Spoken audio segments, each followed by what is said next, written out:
Good morning. Let's see if that works. And I'm so impressed that we're all here, given the weather. I had to crawl beneath a turnstile in the subway station because the machine didn't deliver tickets.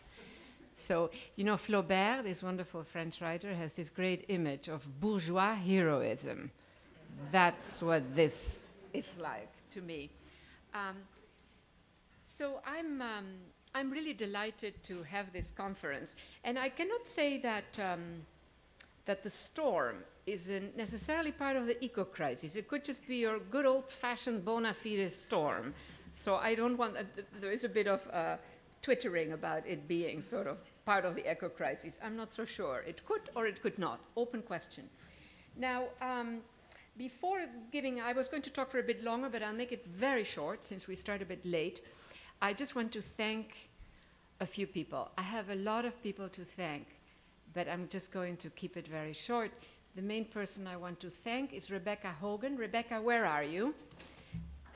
She's not here, just when I was thanking her.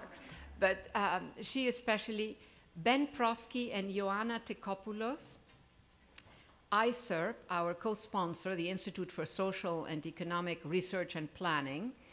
That's a very long name. And then so many others who have helped. So thank you very, very much. If we could lower these slides just a tad up front so that these slides are a bit clearer. I want to sort of develop this notion. It's part of a I thought more the light off a little lower here, but in the, well, whatever works. This is part of a project that has this title of bridging the ecologies of cities and of the biosphere. And I'm working on it with Nathan Doughton, who is a biologist by training, which is always very, very helpful to have that kind of knowledge, and I think, in fact, essential. And the notion is, when you look at cities, they are enormously complex systems. They're multiscalar. They have ecologies. You know, can we begin to use those capacities to do a more complex, if you want, systemic type of bridging with the ecologies of the biosphere? Now here is sort of a first, if you want, I'm just putting a few slides on to be faster about my presentation. So again, these particular features that cities have, how can we really maximize their utilities? Right now, it seems to me that we're not. And it could have to do with the kind of economic system that we have, a market-driven logic, an increasingly narrow market-driven logic that doesn't help us. Now, if you think about just a few properties, if this is perfect, by the way, a few properties of cities. You know, they are a kind of socio-ecological system that has an expanding range of articulations with nature's ecologies. The problem is that they're negative. Question for me, and really this is a question, are there systemic properties in this event that now has negative valence that we could give positive valence? So I'm not talking about destroying everything, I'm also talking about how do we work with what we have. There is a system there, there is systematicity if you want. How can we change its valence? Now, the final point here, you know, how can we begin to use, and begin, very modest language, very modest hope, if you want, these articulations to produce positive outcomes. Now, another feature, of course, of cities is that they mobilize new kinds of socio-ecological systems. And here are a few descriptions. For me, again, the question here is, if they're capable, if these complex systems with fuzzy logic sort of feedback effects, which no central planner can control, if these systems, cities, are capable of mobilizing new kinds of socio-ecological conditions, how can we use that property? That is an interesting systemic property, if you want, that they can mobilize these possibilities. And here are just a few sort of negatives mostly. Now, the fact of scaling. The fact of scaling in cities is another one of these insufficiently addressed, recognized, captured, if you want, conditions. So on the one hand, and again, I'm looking at capability here, the capability of the city to instantiate in a very specific, a piece of jewelry, a transport system, whatever, bad emissions, something that actually is enormously complex, that can have a global scale. The metal of a bus contains within it a global geography of extraction. If you multiply that, so the capacity of the city, almost like an entropic capacity, you know, like a black hole, it brings it in, and it combines elements from multiple parts of the world. Again, how can we recover that systematicity or those capacities and then give them positive valence? Same thing, and I'm just using these as examples. This is not a full list of all these things. But think of CO2 emissions.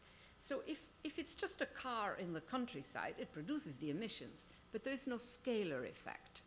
Multiply that by all the cars in a city, and you actually get all kinds of scalar effects, you know, ozone holes, green gases, etc. So what we can, that final sentence there, effects that go beyond CO2 emissions per se. So it's already something different. That is making. That is a making that happens through a multi-scalar dynamic. And you can, again, multiply that by endless instances in the case of a city. How do we capture that capacity to make, but then, of course, change its valence? Now, here's another aspect. Again, these are all sort of little inquiries for me. Here's another aspect that I actually find extraordinary. And it has to do with systems in cities. Transport systems are a good example, but it could be fully air-conditioned office buildings that are capable of transmitting something, microbes, diseases, all bad things, at least at one scale they're bad. At a higher scale they might not be so bad, but at one scale. Without those systems being affected by them, that is an interesting problematic. So how can we recover that enormous capacity for transmitting something without having to become part of the something? If you want two levels of activity. Again, when you begin to think about a lot of the systems in cities along those lines, you are opening up windows, if you want, onto all types of possibilities. It's like a game almost of recoding some of the capacities that we see in cities. Now, one way of thinking about it, a kind of summarizing image, if you want, is this notion of reorienting the material and organizational ecologies of cities. So what I just said about a transport system or machines in a factory being able to transmit a disease without being affected by them is a kind of material ecology.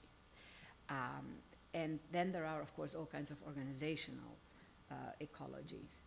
Now, I think we need to, this is my moment of hope here, to use and build upon those features of cities that can reorient these ecologies towards positive interactions. The second point here, these interactions and the diversity of domains they cover are themselves an emergent socio-ecological system that is bridging with the ecologies of the biosphere. So in there lies quite a bit, I would say, of potential. Now, one strategy that Nathan Doter and I are using in our research on this is this notion of, this is my language, and people sometimes think, I say delegating back to nature, and they think that because I have a foreign accent that I may be misusing English. But I must say, I really mean it that way. Delegating back to nature. Mind you, I use that language also. I don't use mimicking the biosphere, because I do think that cities are not biological systems. I think they are a different type of system, but it has multiple interactions with the biosphere.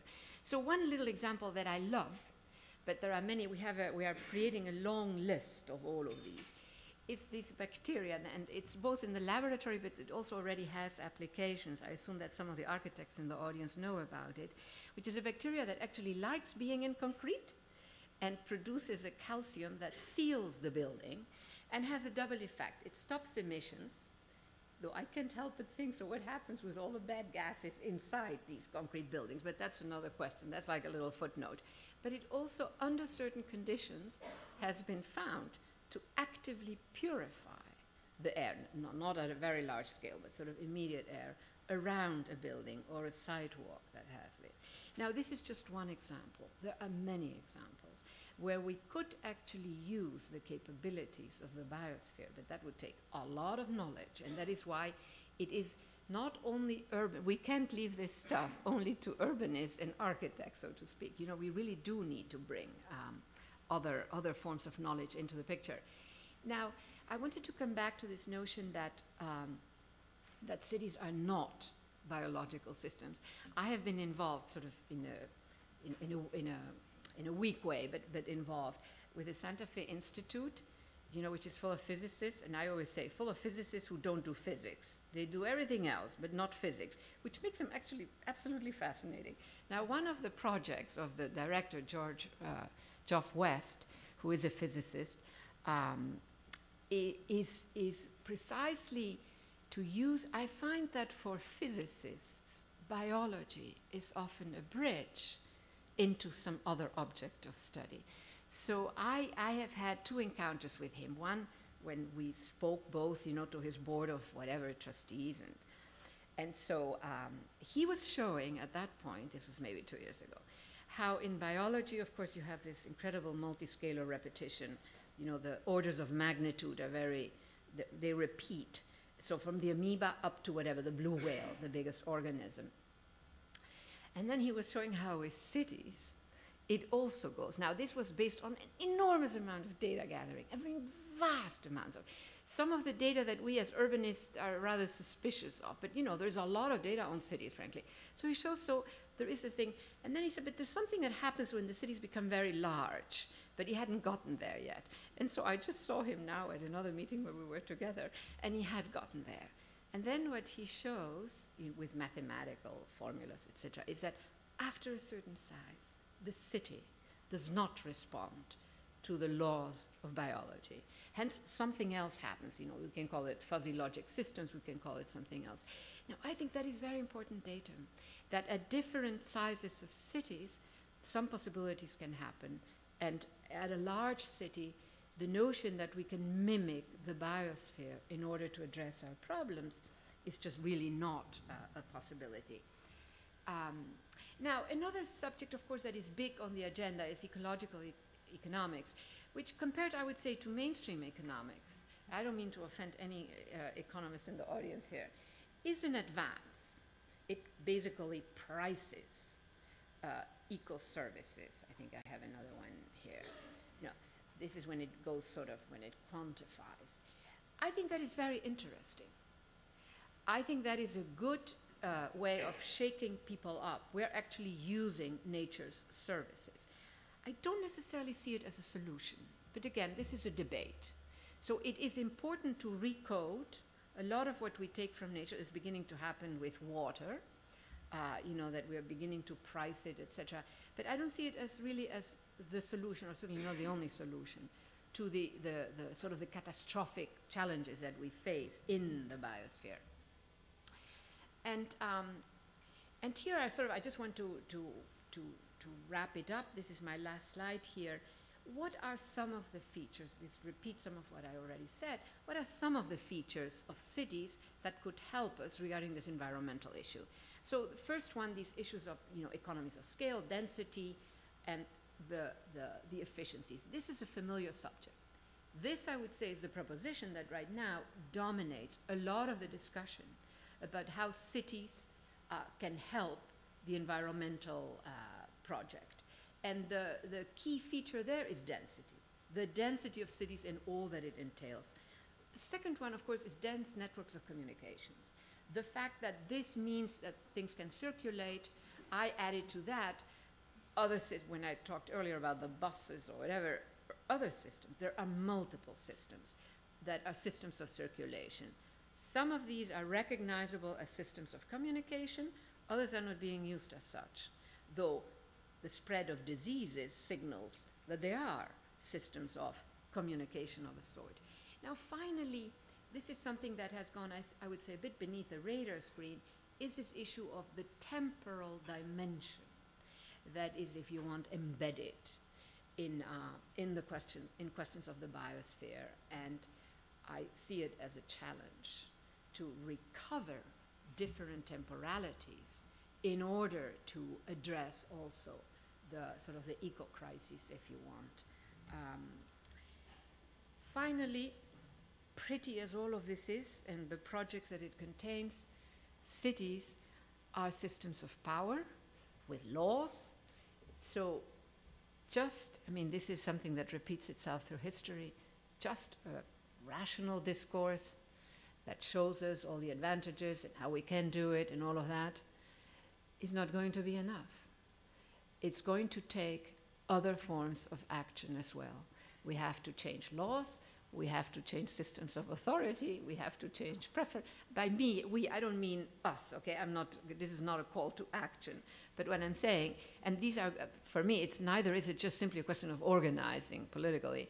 These are embedded issues. That is where the question of temporalities also comes into the picture. Some of these are going to take a long time. Others are going through a tipping point as we speak.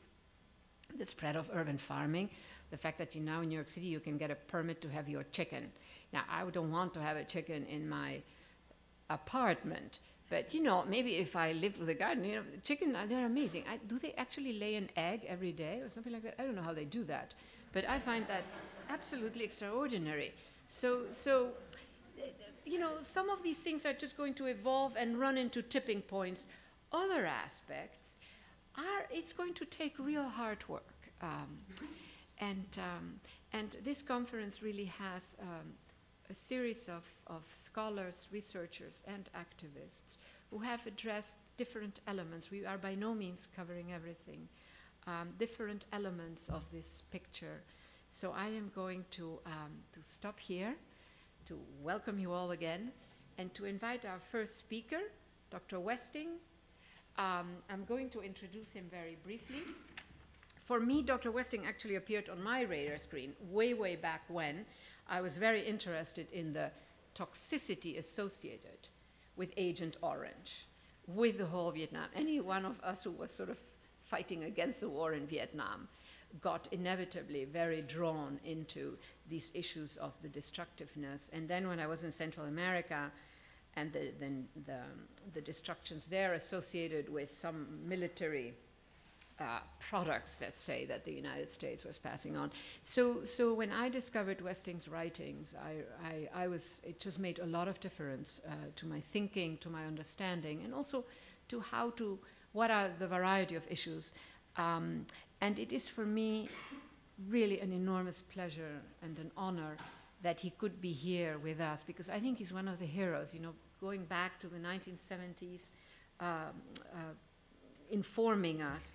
Now, he has been a consultant on issues on environmental security to the United Nations Environmental Program, the United Nations Institute for Disarmament Research, and other such national and international agencies. He's a former senior research fellow at the Stockholm International Peace Research Institute, which is a great institute. He's also a member of the European Peace University and a former captain in the United States Marine Corps.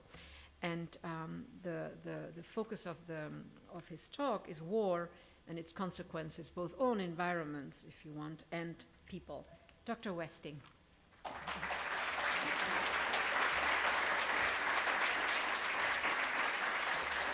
Thank you. Thank you for that wonderful introduction.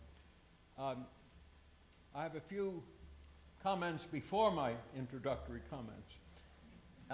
One of which is that I'm delighted to be here at Columbia. I'm a graduate of Columbia, and this is the first time I've been back since I graduated. That says a lot about Columbia. No. So that's a pleasure for me. Secondly, I'm delighted to see a number of friends here, and also it's interesting that Professor Sassen mentioned her interest in me was kindled by the fact that I was working on the Vietnam War and the Agent Orange issue. And I see in the audience a Professor Barry Weisberg, who is somebody that I was involved with probably 40 years ago, long time ago, when we were all incensed about what was happening in Vietnam. He co-wrote and edited a volume called Ecocide in Indochina, and I have one of the chapters in that book. So our connection goes back to that period. Now, when I was asked to speak, this is the introduction to the introduction now. That's how we do it. When I was asked to speak, I of course said yes, and then immediately outpoured in my mind a lecture which ran somewhere between 49 and 51 minutes. And so I was chagrined to learn I only had 29 or 30 minutes. But for those of you who are interested in getting the full picture, I do have a paper that has the full 49 minutes, and if anybody wants to see a copy of that, just give me your email and I'll send it to you. And so also it not only expands on some of the issues, it provides some nuances, although my wife tells me one of my weak sweets is nuancetivity. So, what I want to talk about today is warfare and its impact on the environment and the effect of that impact on the people involved. And this issue gave me a certain quandary because the topic of this conference has two key words in it: cities and eco-crises. Now, I can deal with eco-crises, but it took me a long time to figure out how to get the word city into my talk. So I do manage. However, I don't talk about direct attacks on cities during wartime, as horrendous as those are. What I want to do, and also I should say, I think that to some extent this talk will form a bridge between a conference that Professor Sassen had here a year ago, which in fact dealt with cities and war. And so this, in a sense, I think provides somewhat of a bridge between last year's conference and this one. So let me begin by mentioning 4 major points, which I think are crucial to understanding what I'm talking about. These are uncomfortable, they're disquieting. The first one is that wars are by their actual essence deadly and destructive. This is what wars are all about. This is the specific intent of a war, is to be detrimental to the armed forces, to the people, and the land of one's opponent. So point 1 is that wars are meant to be destructive. 2, the second point is that wars, as far as we can tell, have continued unabated without break since the earliest history and prehistory of the human species. This is very simply a characteristic endeavor of our species. The question of war is part and parcel of our very existence as a species. Arthur Koestler some years ago had it wrapped up nicely. I'll just quote one sentence from a book of his from the 70s. Quote, "The most persistent sound which reverberates through man's history is the beating of war drums." To give you some that's the end of the quote. To give you some perspective, just think back to World War II and the time between World War II and now. There's never been a year since that period, this more than half a century, when there haven't been more or less than about 24 wars going on one place or another around the world. So that's point 2, that wars are just with us. Point 3, the third issue I want to say is that, oddly enough, counterintuitively, warfare has not gotten more disruptive, more destructive of the land and people through the centuries. The efficiency with which war is conducted, at least by the major nations, certainly has improved and keeps improving. However, the actual level of damage and destruction is relatively constant, and I'll hope I can demonstrate that in a few moments. What does limit the impact of warfare on the enemy is basically 3 things. 1, the objectives of the entity that's fighting the war, the will of each of the 2 parties, and 3rd, the tenacity of the parties. In other words, the reluctance to capitulate. So it's a question not of how serious war can get, it's a question of how soon the other side quits. And the 4th point, the 4th major point I'd like to make is that the impact of war on the human population is serious, it's nasty, it's horrible, but it hasn't changed much, at least in recent decades, in terms of its magnitude. There's been a steady and ever-increasing number of displaced people as a result of one thing or another, and I'll come back to this later, but the component of those displaced people that result from warfare or almost warfare like persecution hasn't changed much, certainly not in modern times. What is driving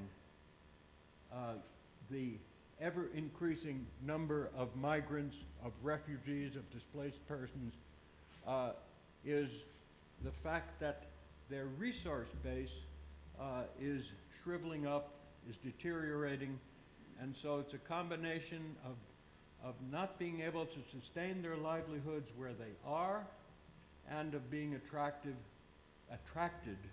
to places where they think their life can be better, either in terms of safety or in terms of economics. And here is my first mention of cities. Roughly half of all the displaced people in the world in recent years have ended up in urban areas, in cities. So, let me now discuss briefly environmental components of warfare, because after all, this is what I'm supposed to be talking about, the impact of wars. One can think of 2 levels of environmental impact, and some might say that the second level can be split into 2 parts. The first level of environmental impact of warfare, of armed conflict, is unintentional, or at least incidental, so that whenever there is a battlefield of some kind, the battlefield itself, the theater of operations, is disrupted. This is not necessarily the intent of the perpetrators. It's an incidental effect on the environment, and it's referred to in military jargon as collateral effects. And so that's category 1. The second category, which I think I'll split into 2 parts, the second category is intentional destruction of the environment for one reason or another.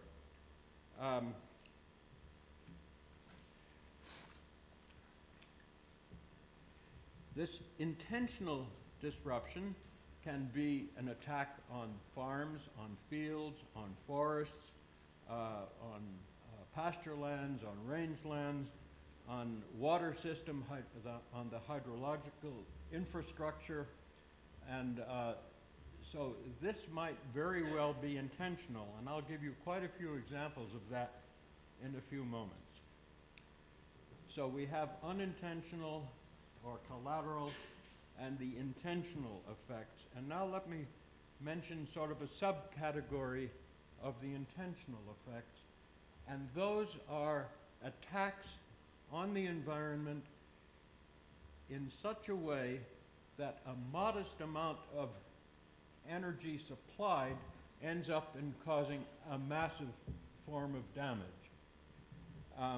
This multiplier effect is referred to in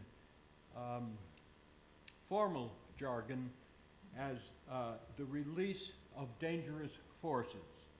For example, destroying a major dam might take 1 or 2 bombs and then sweep a huge area into oblivion. Or the attack on a chemical factory might be one small attack, and in turn the noxious fumes released might be phenomenal. Or one could attack a nuclear power station. Again, a modest input of energy releasing a major output of destructive energy. So those are the categories of military impact on the environment. Let me dwell a little bit now on the intentional effects to give you a feeling for what I'm actually talking about. And here I'll split them into effects on the land and effects on the hydrological infrastructure. And here I could go back clear through history. I could talk about the Israelites and the Persians and the Spartans and the Mongols and so on, and it wouldn't be very different from today, but I will restrict myself pretty much to recent centuries. Although here I'll make one exception. Genghis Khan in the 13th century was overrunning what's now Afghanistan, what might have then been Afghanistan too, for all I remember. And he was, Genghis Khan's forces were relentless in their scorched earth tactics in trying to subdue, actually successfully subduing Afghanistan at the time. The reason I mention that is you could hardly tell the difference between the outcome of what Genghis did and what the Russians did, the Soviets did, during their Afghan War of 1979 to 89. They also subdued area after area with scorched earth tactics which you could not, the recipients could not distinguish between whether it was Khan, Genghis Khan, or some Soviet colonel that was doing it. Let me go on with a few more attacks on the land. In the 30 Years' War, that was a nasty war in which the Protestants of Sweden and Germany tried to work over the Holy Roman Empire. And year after year, they used incredibly brutal scorched earth tactics throughout Central Europe.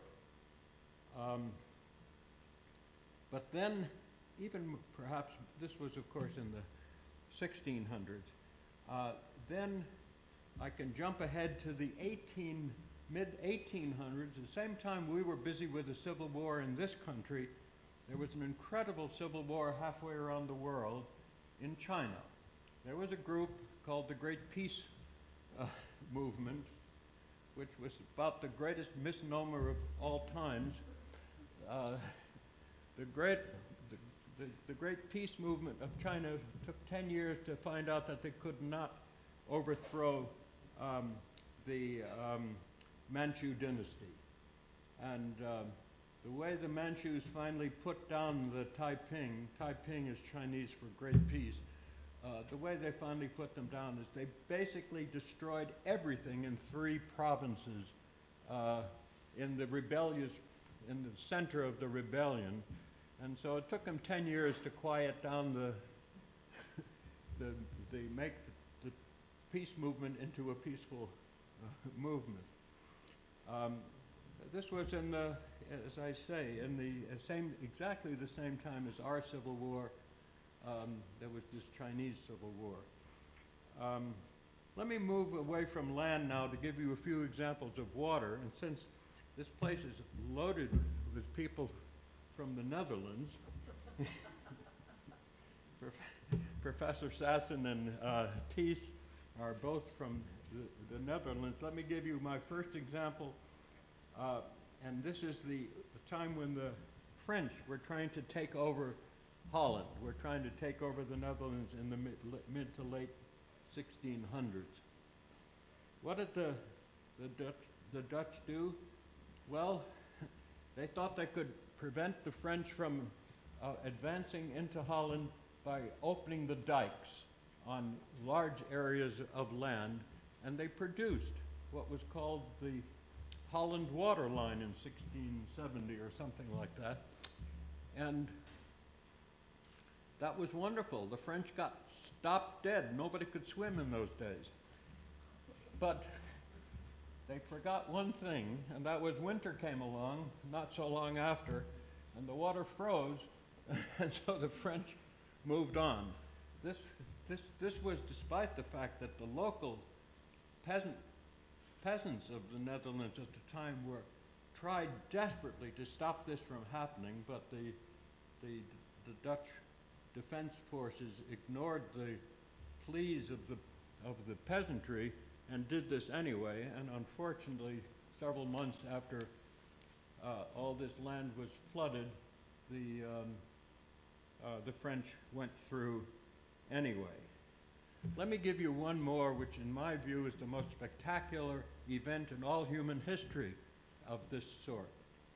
And this is when the Japanese were trying to take over China just before our World War II, in what's referred to as the Sino-Japanese War of 1937, which merged into World War II. Here, the Chinese, Chiang Kai-shek, decided that to prevent the Japanese from overrunning China, they dynamited the dams of the Yellow River, the dikes, the levees of the Yellow River. This caused incredible flooding. The flooding killed several thousand Japanese soldiers, stopped them dead along a major component of that attempt. As I say, several thousand Japanese soldiers drowned, several hundred Chinese drowned, several million Chinese were displaced, 3 full provinces were utterly destroyed. The river was finally put back together again, by the way, with U.S. money after World War II. As far as I can tell, as of a few years ago, those provinces have still not recovered their pre-war affluence to the extent that it was. So this is probably the largest single, the most disastrous single human-caused incident in all human history, including the nuclear attacks and so on. I could mention World War II, where there was intentional rural flooding. The British ruthlessly attacked, or pleasantly, depending on which side you're on here, the Ruhr Valley, and destroyed huge numbers of bridges, mines. They filled up mines and so on with water and so on and so forth. The Germans, in turn, by the way, also did a lot of flooding in the Netherlands during that time. So that's enough in terms of examples of intentional flooding for the moment, let me go to a totally different subject for a second, and that is the explosive remnants of war. By that I mean the landmines, the cluster bomb units, and other leftover ordnance following battle. These are incredibly pernicious. They do whatever they're supposed to do during the time of the battle. Then they stay there for decades afterwards, and people keep bumping into these mines and cluster bombs that hadn't blown up when they were supposed to and get blown up at the time. Just take Poland from World War II, which was swept over once or twice or thrice in World War II.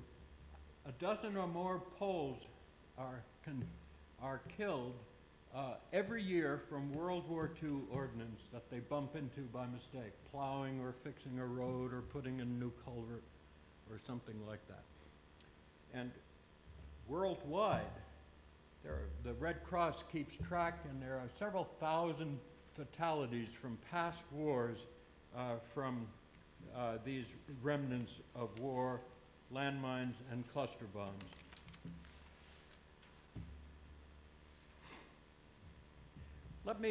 So far I've given lots of examples, but I haven't mentioned the United States, and since we're all Americans here, or most of us, let me give you a quick history of our involvement in all of this.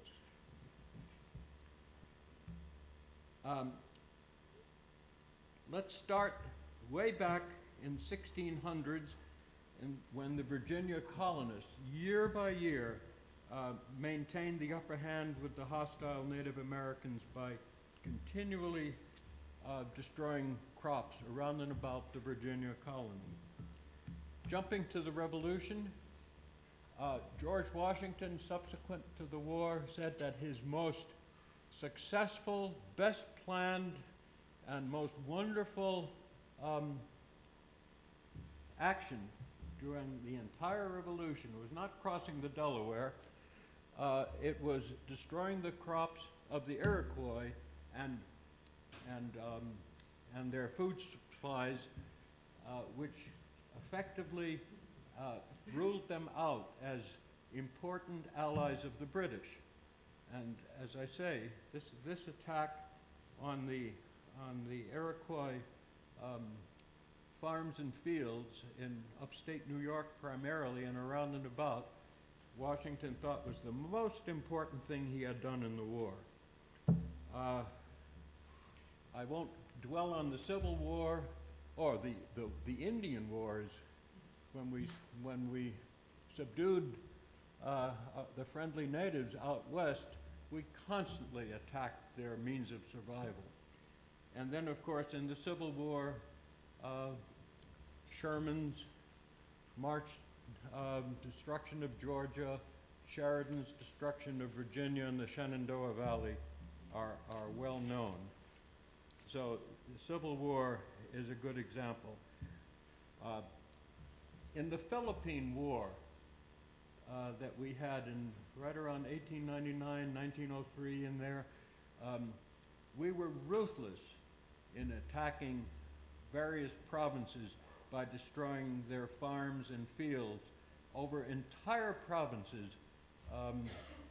And they were modeled after these March to the Sea by Sherman and so forth. And if some of you remember, maybe Mark Twain was incensed by that and wrote some very powerful essays and one beautiful poem called The War Prayer, which was an attack on our Philippine actions, our actions in the Philippines.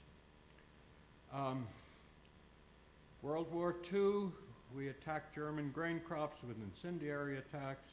The Korean War, we decided that the most successful attacks that we ever made in the Korean War, the official histories, were the attacks on the dams of North Korea, which destroyed their infrastructure, electrical system, power systems, and food, irrigation, and so on.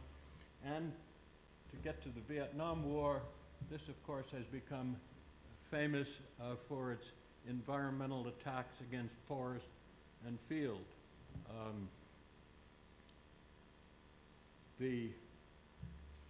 Here, the term that has gotten into the diplomatic language of widespread, long-lasting, and severe, that I'll come back to in a few moments, originated.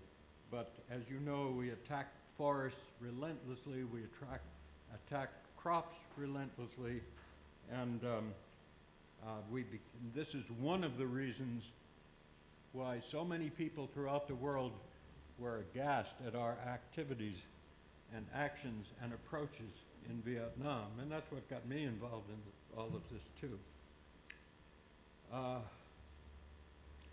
Agent Orange was mentioned. This is, of course, a legacy of the Vietnam War, which is still causing medical effects to Vietnamese, to Americans, and to others. Well, let me get now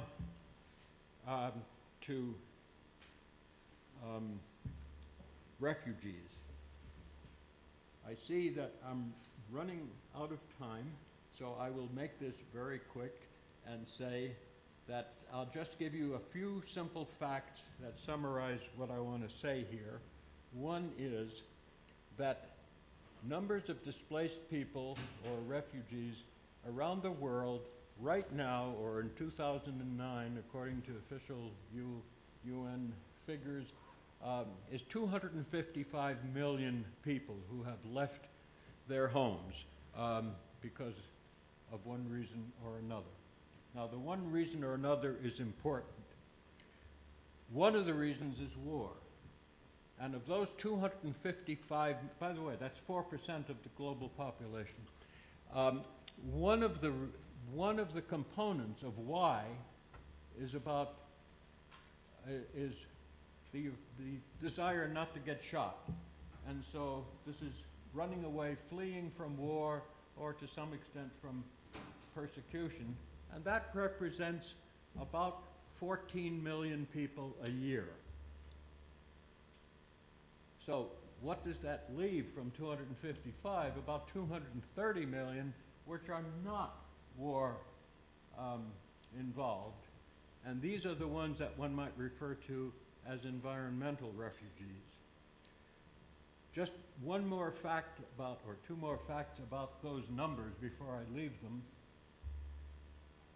The 14 million, give or take a few million, are the ones that are running away, fleeing from war, half of them probably ending up in cities. And that number has not changed, at least since World War II. By changed, I mean it hasn't had an upward or a downward trend. It fluctuates slightly. So it might be 12 million, might be 16 million, but it keeps bouncing around 14 million. The other 230 million, not war-related, that's been going up in recent years by 8 million a year. So whatever the number was last year, it's 8 million more this year, and it's been happening that way for at least the last decade or so. So let's not give war a bad rap. It's something else.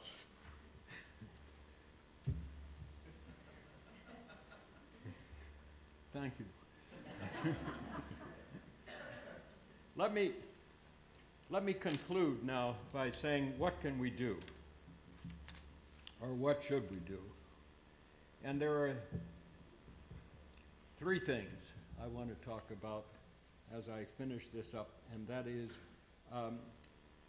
what about environmental disruptions as a result of war? They're not increasing, but they're nasty, and they shouldn't be there.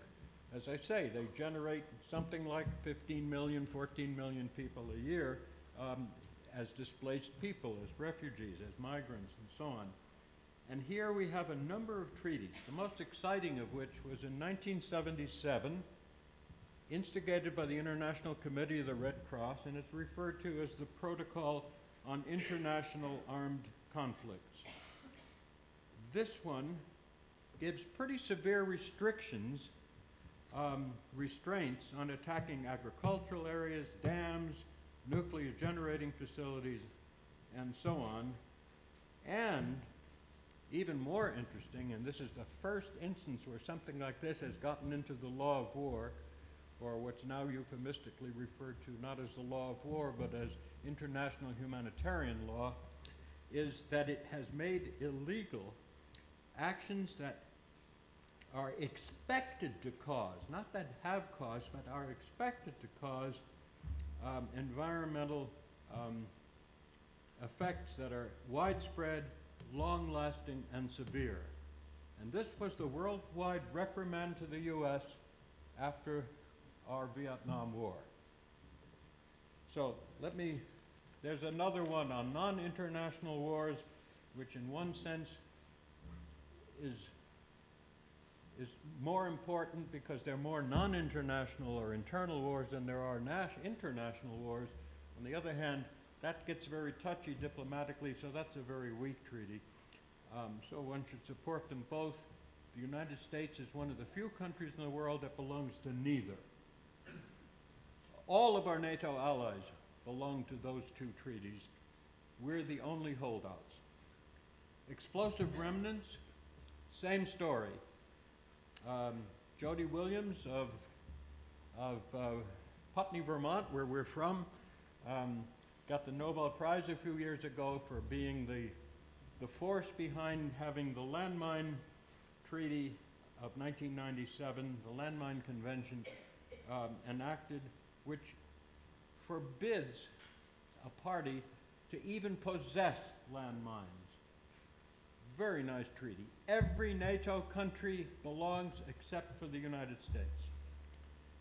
There's a much more recent treaty on cluster munitions, which are also nasty, the so-called CBUs, cluster bomb units.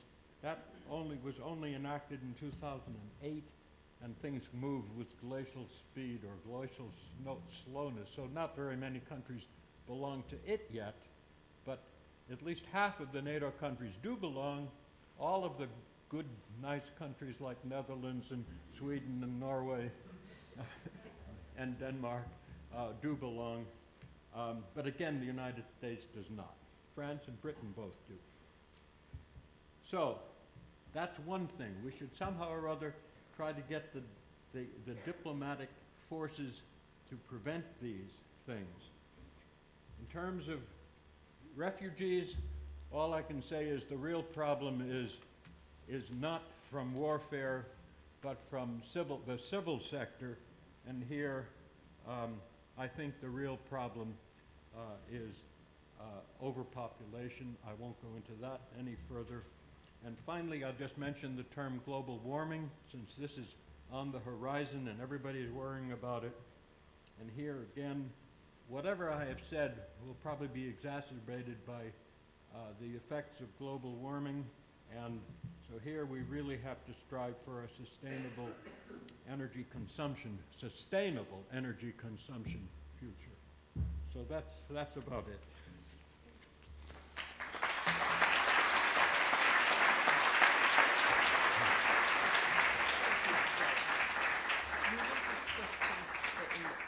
Sure. Thanks. Thank you very, very much. That was a great sort of landscape to work off and work with. Now I would like to call the first panel and introduce Rachel Armstrong, who will chair the panel. Rachel Armstrong is co-director of AVATAR, which means Advanced Virtual and Technological Architectural Research in Architecture and Synthetic Biology at the Bartlett School of Architecture, which is University College of London. She's also a senior TED fellow and visiting researcher at the Center for Fundamental Living Technology, which is a department of physics and chemistry at the University of Southern Denmark.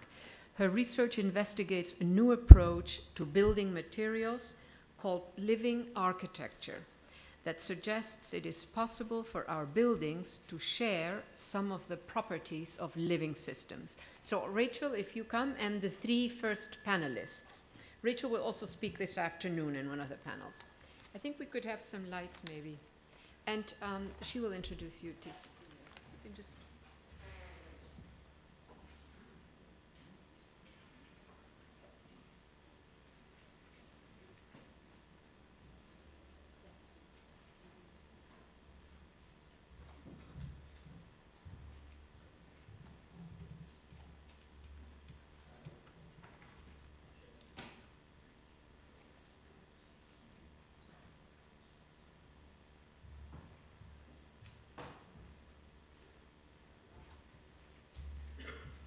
Right, good morning, everybody. I'm glad you all made it despite the rain. Somehow or other, rain is always a surprise. No matter what city you live in, no matter what city you visit, it always seems somewhat of a shock to architecture that actually the world has a variable climate and that buildings are not perpetually designed to be dry. So as I was picking my way through the perpetual torrent of puddles, I was struck by three things. One, someone needed to tell New York road engineers about the invention of drains. Secondly, that we were totally wasting a really valuable resource and just tipping it away into wherever. And thirdly, that we really do need to have a more sensible relationship with the environment. And so it's a great pleasure to me to be able to welcome our distinguished panel today. And even if they can't stop the rain, maybe they'll be able to advise us on having a much better integrated relationship between architecture and the environment. So if I just called the speakers up in order and just give a brief bio, you've all got more further details in your handouts there. There's speaker biographies, but I'll just summarize just so you know who's speaking and roughly what they're going to be talking about. So the first speaker, and they're all going to speak for 20 minutes. This first speaker is Thijs Rijcken, who works at the Delft University and is looking on integrated water infrastructure development. And as a design engineer, he's commercialized a balancing product for floating houses and took it to market, and also has registered a patent on modular floating on a modular floating foundation concept. He's an award-winning writer, and he's currently developing a project for protection of the Nile Delta for the 21st century. So, and he's going to talk to you about cities and floods, living on a water machine.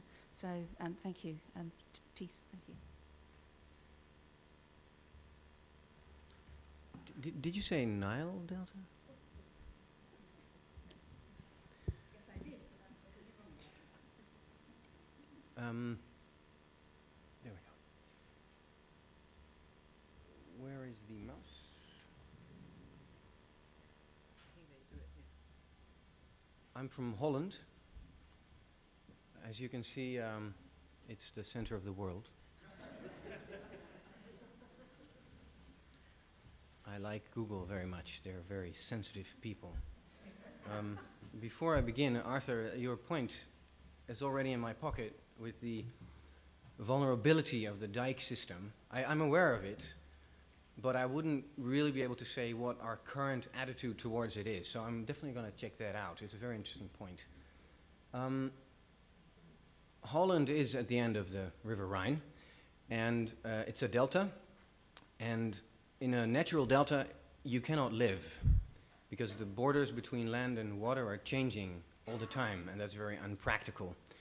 So Holland has turned that delta into a big water machine and benefited greatly from that machine as a trading hub and fertile soil use for agriculture. However, the machine is sinking down, and that also shouldn't be too much of a problem. But the system, the water machine, does deserve continuous attention and modifications because of climate change, but also because of other changes in society, and that's what I will be talking about. Let's go to the next slide. There we go. I'm on a great trip. I'm on a great adventure. It started 2 years ago when influential Delta Commission consulted the Dutch government on flood policy for the next century. The result of that committee was that in 10 years from now, the government will put aside 1 billion euros for spendings on water infrastructure, flood defense. And that looks like a long time ahead, 10 years, but it's in fact sort of normal in infrastructure planning that you think in those time spans. In that report was this drawing, and it's a drawing that I made with a plan to protect the Rhine Delta from flooding. And the Rhine Delta is for an engineer an interesting region because it is, the flood protection system protects about 8 million people, about 4 million in this particular region, but the dike ring spreads out northbound. And it has to deal with storm surges and high river discharges. And for a particular region there, the coincidence of both those events.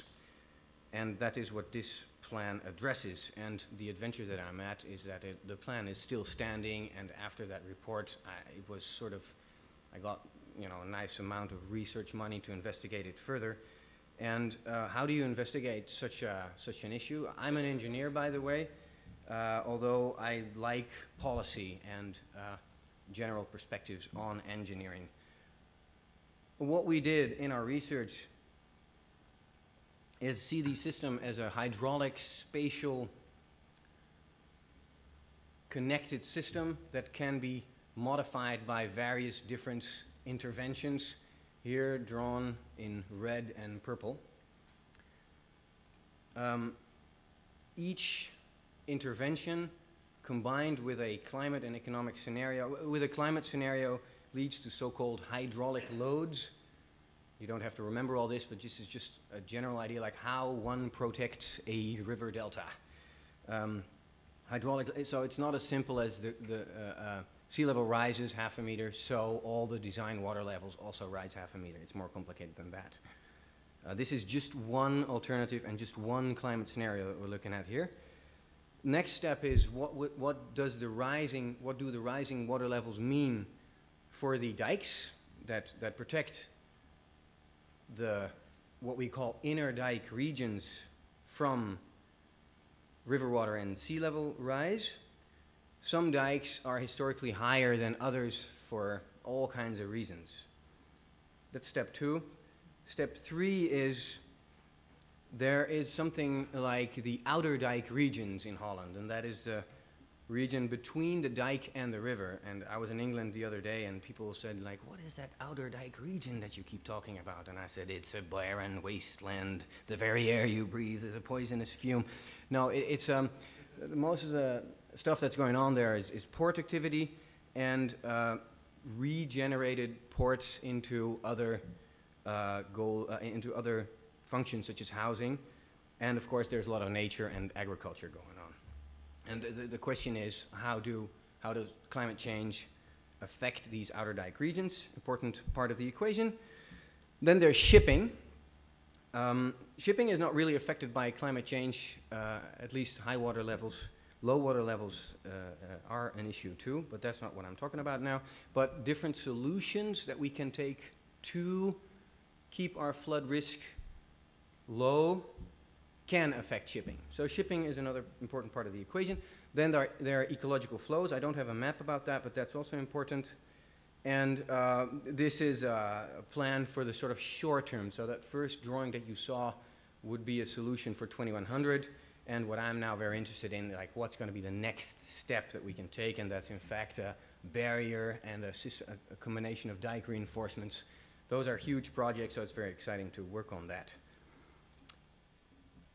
Am I addressing an eco-crisis here, I was asking myself. What could an eco-crisis be? I came to a very simple approach. Either it's nature putting a crisis to humans, or humans could be putting crises on ecology. And in water infrastructure development in Holland, both of these eco-crises are at stake. And then there's the same as Arthur, like, what about the cities? Well, fortunately, sort of Holland is one big park city. Let me just sit back and relax. Let me just show you some pictures of Holland. This is one of the things that I enjoy. I go out in the country and I take pictures. And Holland is associated with rain, however. In fact, it rains only 7% of the time. Isn't that interesting? But water is indeed everywhere. This is when Holland is happy. Not when the French came in, of course, but it's so great. You should be in Holland when there's ice. Everybody's happy. Everybody's making jokes and talking to each other. It's great. Unfortunately, because of climate change, we have less ice. Here we are starting to see the dikes. This is a very modest little dikey. Here is a dike a little bit bigger. This is a lake protecting the inner dike from storm surges at a lake. And here we have a serious dike, serious sea dike. Talking about serious dikes, what's our attitude towards eco-crisis number 1? Increasing flood risk. One important thing is that we have a law in the Netherlands dictating a certain level of protection.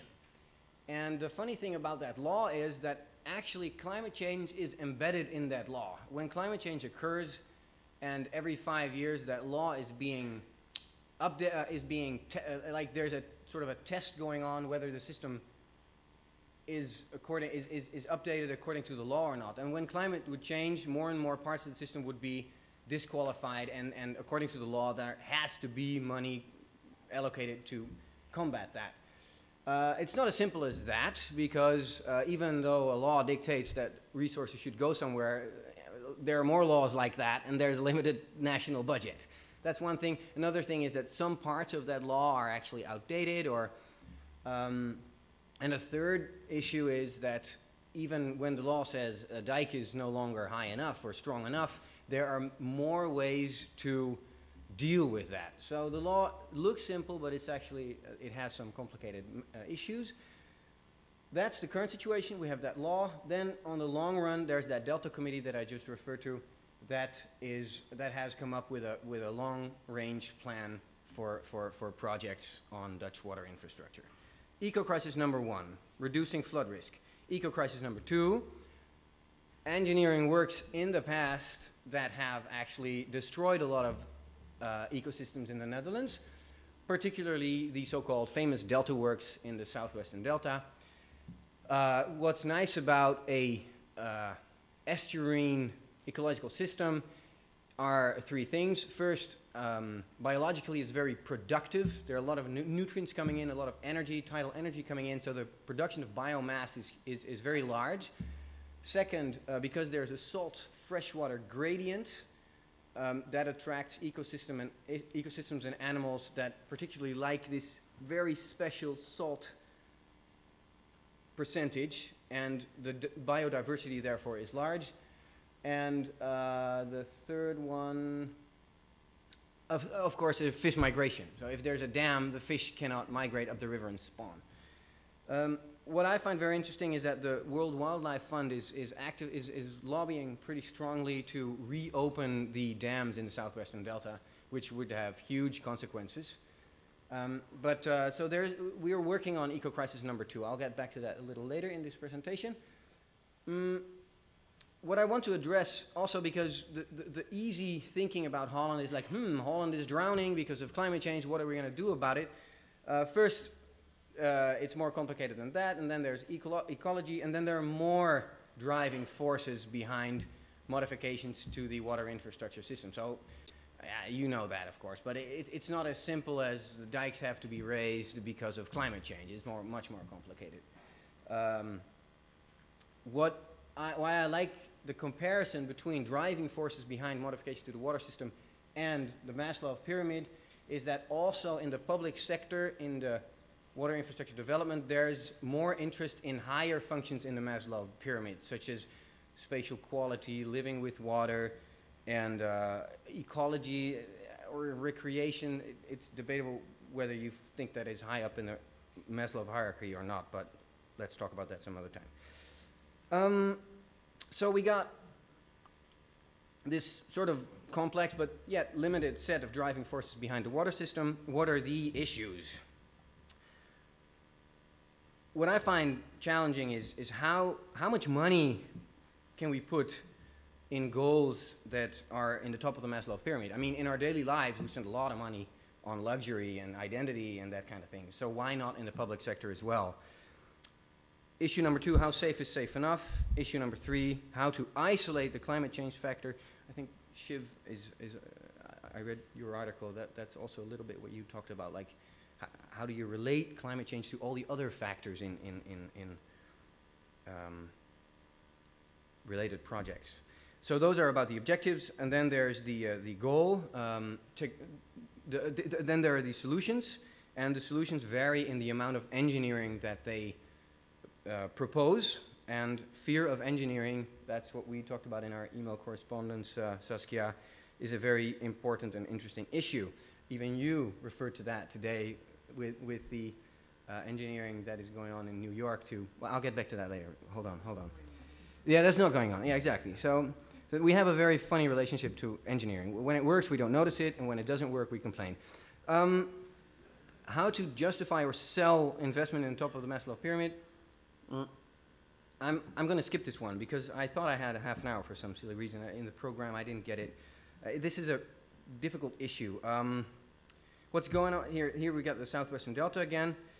The essence is what I'm thinking is we have to keep pushing and keep debating about, are we willing to spend money to improve ecology? Like that's, like as a designer engineer, I want to know like what's my budget to work on that, and that's not clear. People are hiding it in other objectives, and that's issue number one. Issue number two: how safe is safe enough? The uncertainty in climate change makes it very hard to say this is the level of safety that we want because we don't really know what the threat is exactly. And there are other issues also that make it very difficult to set a hard point of this is our safety level.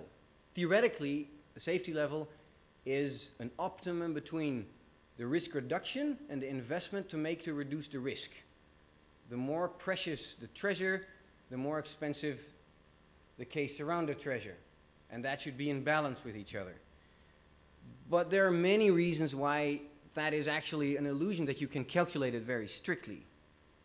So what I sometimes think is maybe we shouldn't aim for we shouldn't keep calculating so much about trying to get that objective standard, but we should just think in relative steps. Like, we don't know exactly how safe we want to get, but at least this measure will make us a lot safer. Everybody gets that. Then there's the issue of to isolate the climate change factor. Why would you want that? Well, personally, what bothers me sometimes is that climate change as a driver for investments gets a lot of attention, but maybe there are many other reasons why you would want to invest also. For example, an African country could say we want an irrigation system because of climate change, but mostly they want the irrigation system because they need that to grow crops. So, you know, to keep reasonings sharp and clear, let's try to isolate that factor. Now, here's going to be a little bit of math for you. Risk is probability times impact.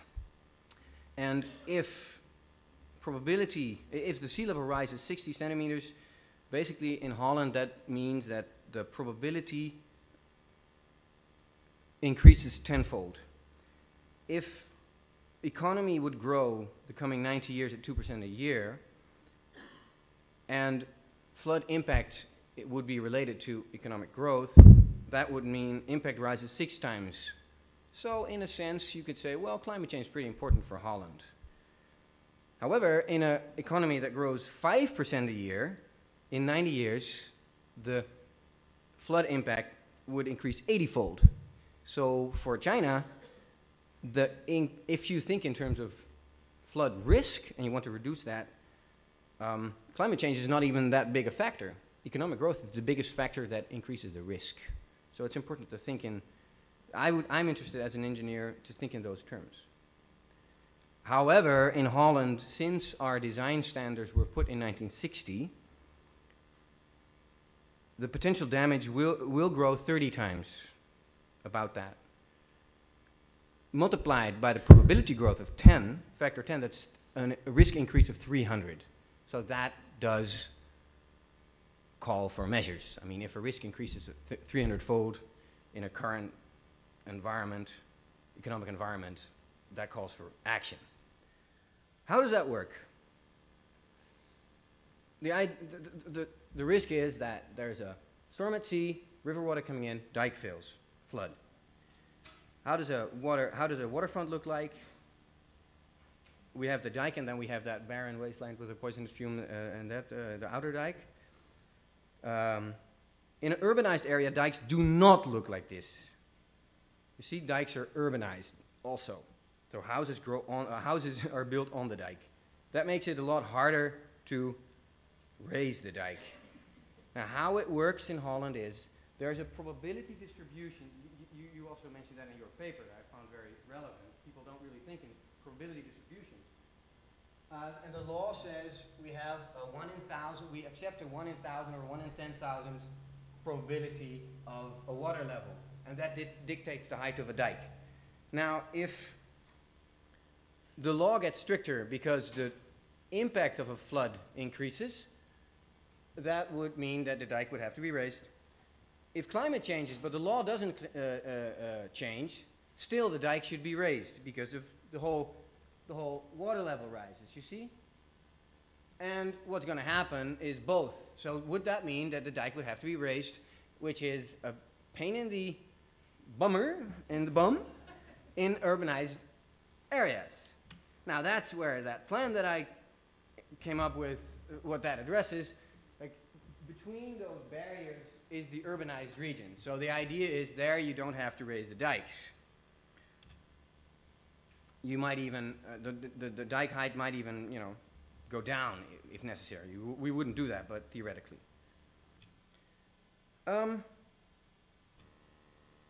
So we moved from objectives for modifications in water infrastructure to solutions to address that. My suggestion is engineering these things. Oh, these things. These are like hundreds of millions, so not billion euro projects. Do we trust engineering? Probabilistic engineer says, no, don't trust engineering. There's a failure of probability. So probably the designer of the New York sewer system is saying, of course it's flooding. We knew that. We accepted a probability of flooding because if we would have made the system larger, then the amount of time, the probability of flooding would go lower, but it would cost you more tax money. And then you would complain too. So we have reached an optimum. Now, this is what an engineer would say. And he says, oh yeah, you can reduce the probability of failure. We have to research it more carefully because we narrow the bandwidth of uncertainty, and we can improve it technologically. And the optimal probability of failure is the outcome of a cost-benefit analysis between the risk-reducing investment and the risk reduction. That's what I just said too. And fear is not in the question. It's just the failure probability. That's what we want to know. That's what we count with. That's what an engineer would say, a probabilistic engineer would say. However, we built then this thing in Holland that changed that debate a little bit. This thing has cost, together with another one that's sort of a little bit smaller, about 1 billion euros. And its size is larger than the Eiffel Tower, so we have 2 Eiffel Towers floating there. And the original supposed probability of failure was 1 in 1,000. And it appeared to be 1 in 100, and that had major consequences. That changed the perspective on faith in engineers. Now let me cut this. I don't have a clock. Am I like talking for half an hour yet, or I'm only 15 minutes? 20 minutes. Okay. Now, these could also be those barriers to students of mine. And they're a little bit more sensitive than that Maasland barrier that I just showed you. I'm going to jump a little bit now to my conclusion, and I have a small video that I want to show you. I don't know what you got and what you didn't get, but the essence of the Dutch flood protection is that it revolves around a very mathematical core. The whole thinking in terms of finding an optimum in flood protection, and it's quite extensive, and it's really about probabilistic engineering. And I think the age of rational planning is behind us. However, when it comes to flood protection, that's still the core around which everything revolves, and also the funding allocations. But what's happening is that there are all these non-modern, like a mathematical policy is, I would call that modernistic, right? Modernism. And so there's a lot of postmodern reflexive. I mean, I'm not a sociologist, but revolving around that core, and we have to integrate that nicely, like ecological objectives, non-quantifiable, luxury, country branding, fear, distrust, and lack of understanding of failable technology. Those are not embedded in that modernistic core. How about political ad hocness? Politics is always ad hoc, you'd say, but I just like the word ad hocness. I think it's funny. So what are you talking about? Of course, this is happening, like the whole issue of modernism and postmodernism. But what I'm trying to do is to make it more explicit and even to model it and measure it. And here is my attempt. So I'm working on this series game, and the series game integrates a hydraulic model with a policy model. So you don't only model the physics and the costs and the benefits, but also the way the stakeholders choose and relate to those options.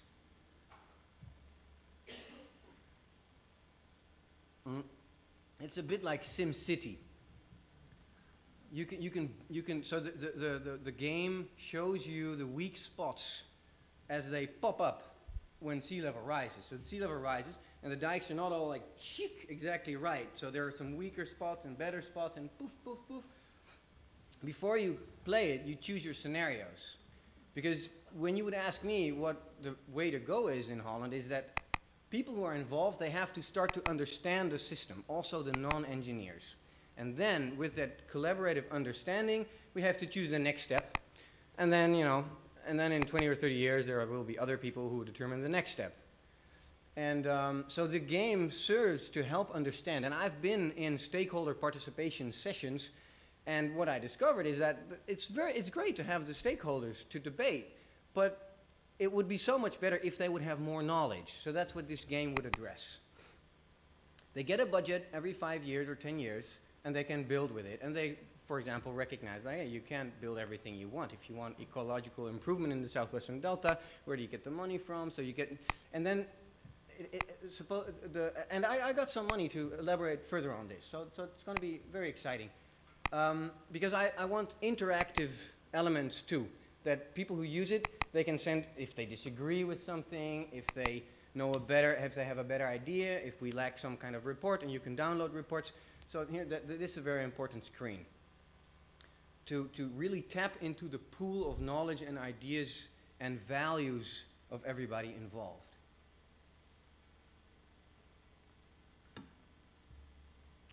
Do you get the sort of vision that I have about combining that modernistic and postmodernistic elements? Yeah, we can sort of wrap up.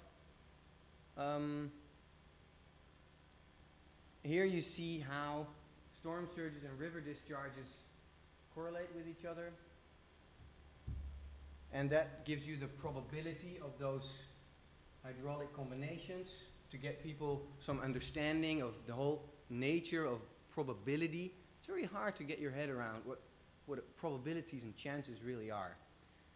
Now, continue game, quit without sending, quit and send your data. And the ideal is that enough people play it so we can match patterns of preferences with the profile of the players. And then we have the unity between sociology and engineering. Saskia. Thank you very much.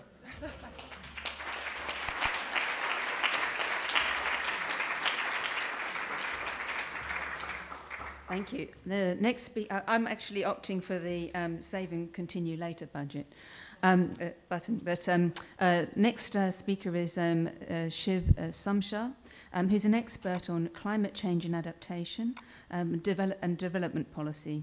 He directs the Asia and Pacific Regional Programme of the International Research Institute for Climate and Society, and also the Adaptation Programme of the Earth Institute's Global Network for Climate Solutions, and has helped develop Columbia's programme on climate and society. And now he's going to talk to us about adapting to climate risks, comparing approaches. Thank you.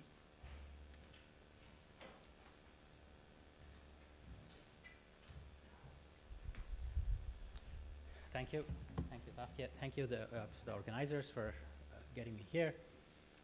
Following the brilliant presentation with extremely kind of catchy visuals, I'll have to plead that I have none of that.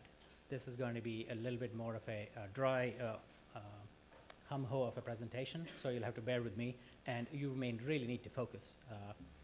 So now what I'm going to do is just walk you through the challenges that are involved in what we call a kind of adaptation to climate change.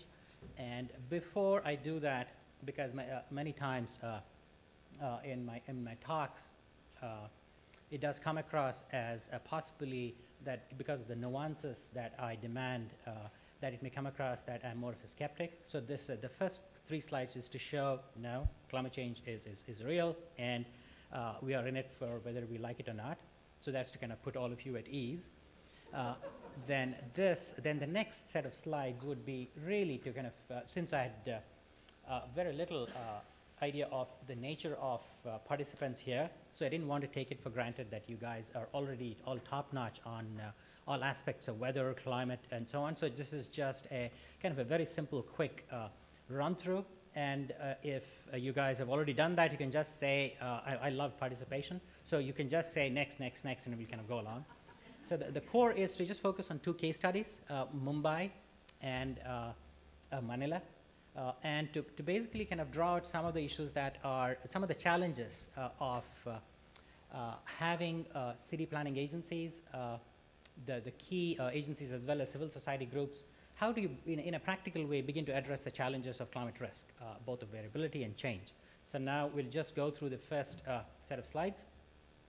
Oh, it's right here, sorry. I think I took that from you because you kept looking up there. So now I need to, there you go. Oh, this one. Okay, famous picture. This is COP, Conference of Parties in Bali, which is because of the UNFCCC. Every year the different countries meet. That's a famous picture of the Nobel Peace Prize of Al Gore and Dr. Pachauri for the IPCC. So well-deserved, based on this whole lot of work that has been done by thousands of scientists that comes under the heading of the IPCC, which is the Intergovernmental Panel on Climate Change. They have 3 working groups on climate impacts and kind of policy, what can be done on mitigation especially.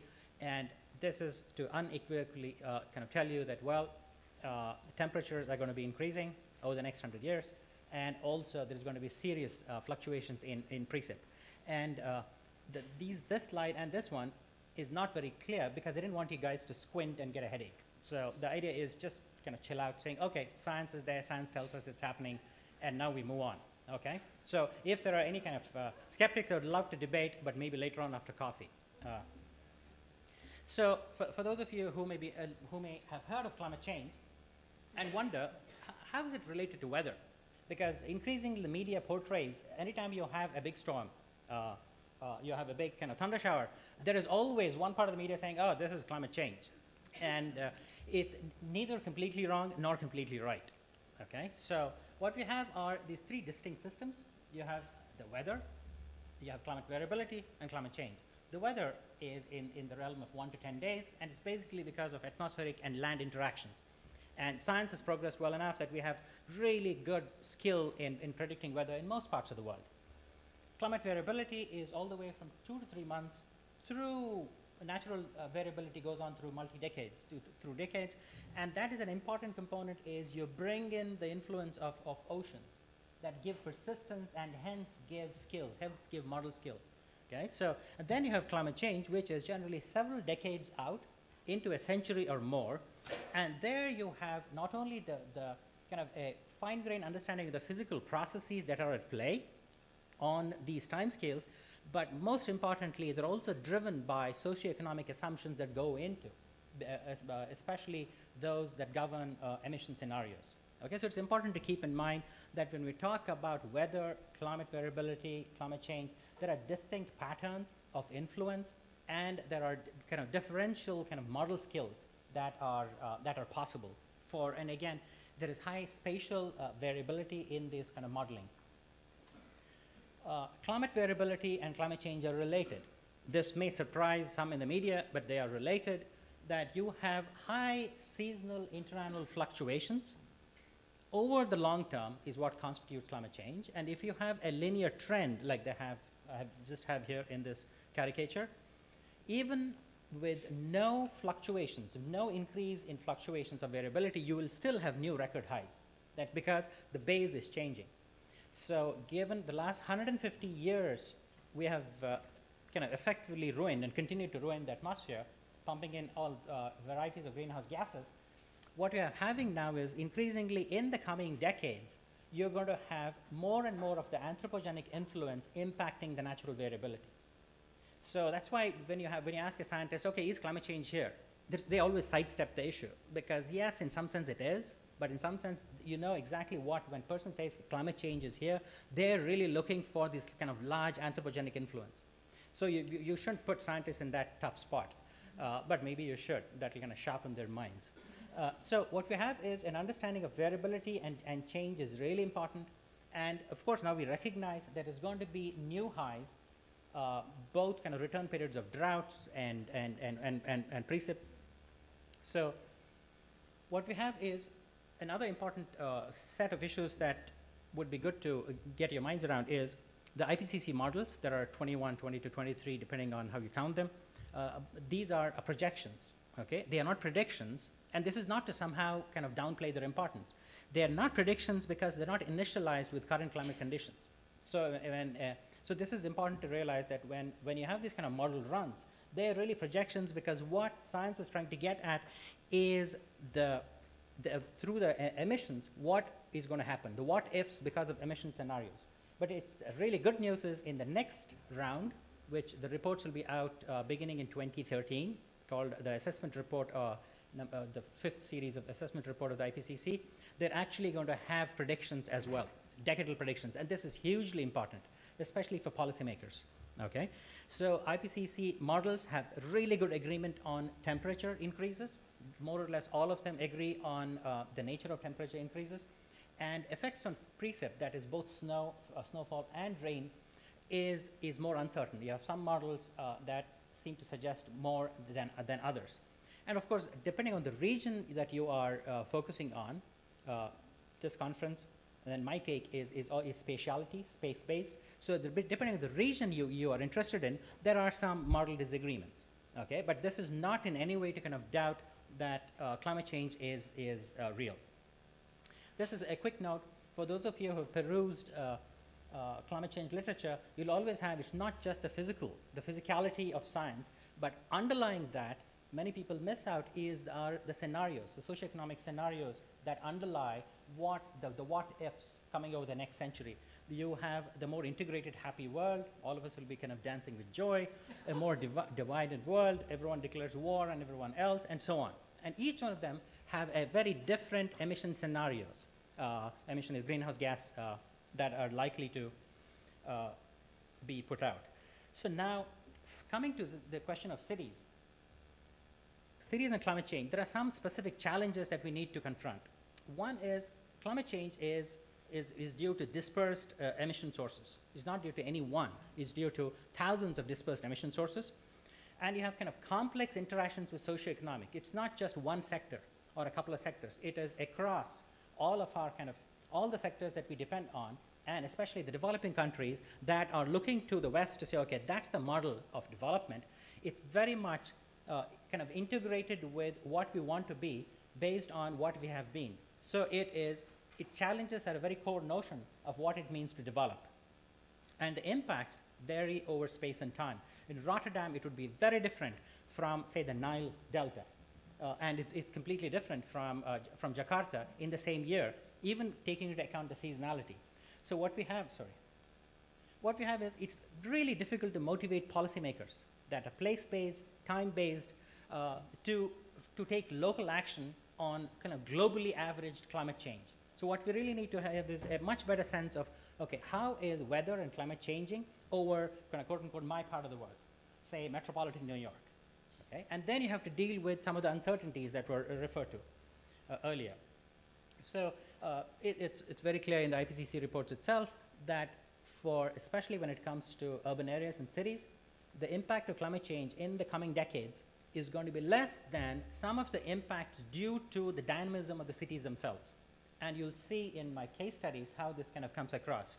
It's not just somehow that if we did not have climate change, there would be development nirvana, that there was sustainable development everywhere and there was high equity.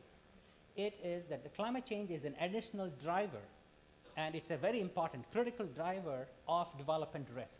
In addition to war, trade, I hate you or you hate me, all of these different things that surrounds us, this is an additional driver. So it's not somehow to suggest, it's neither to take away the importance of climate change, nor is it to suggest that, oh, you take care of climate and everything else is okay.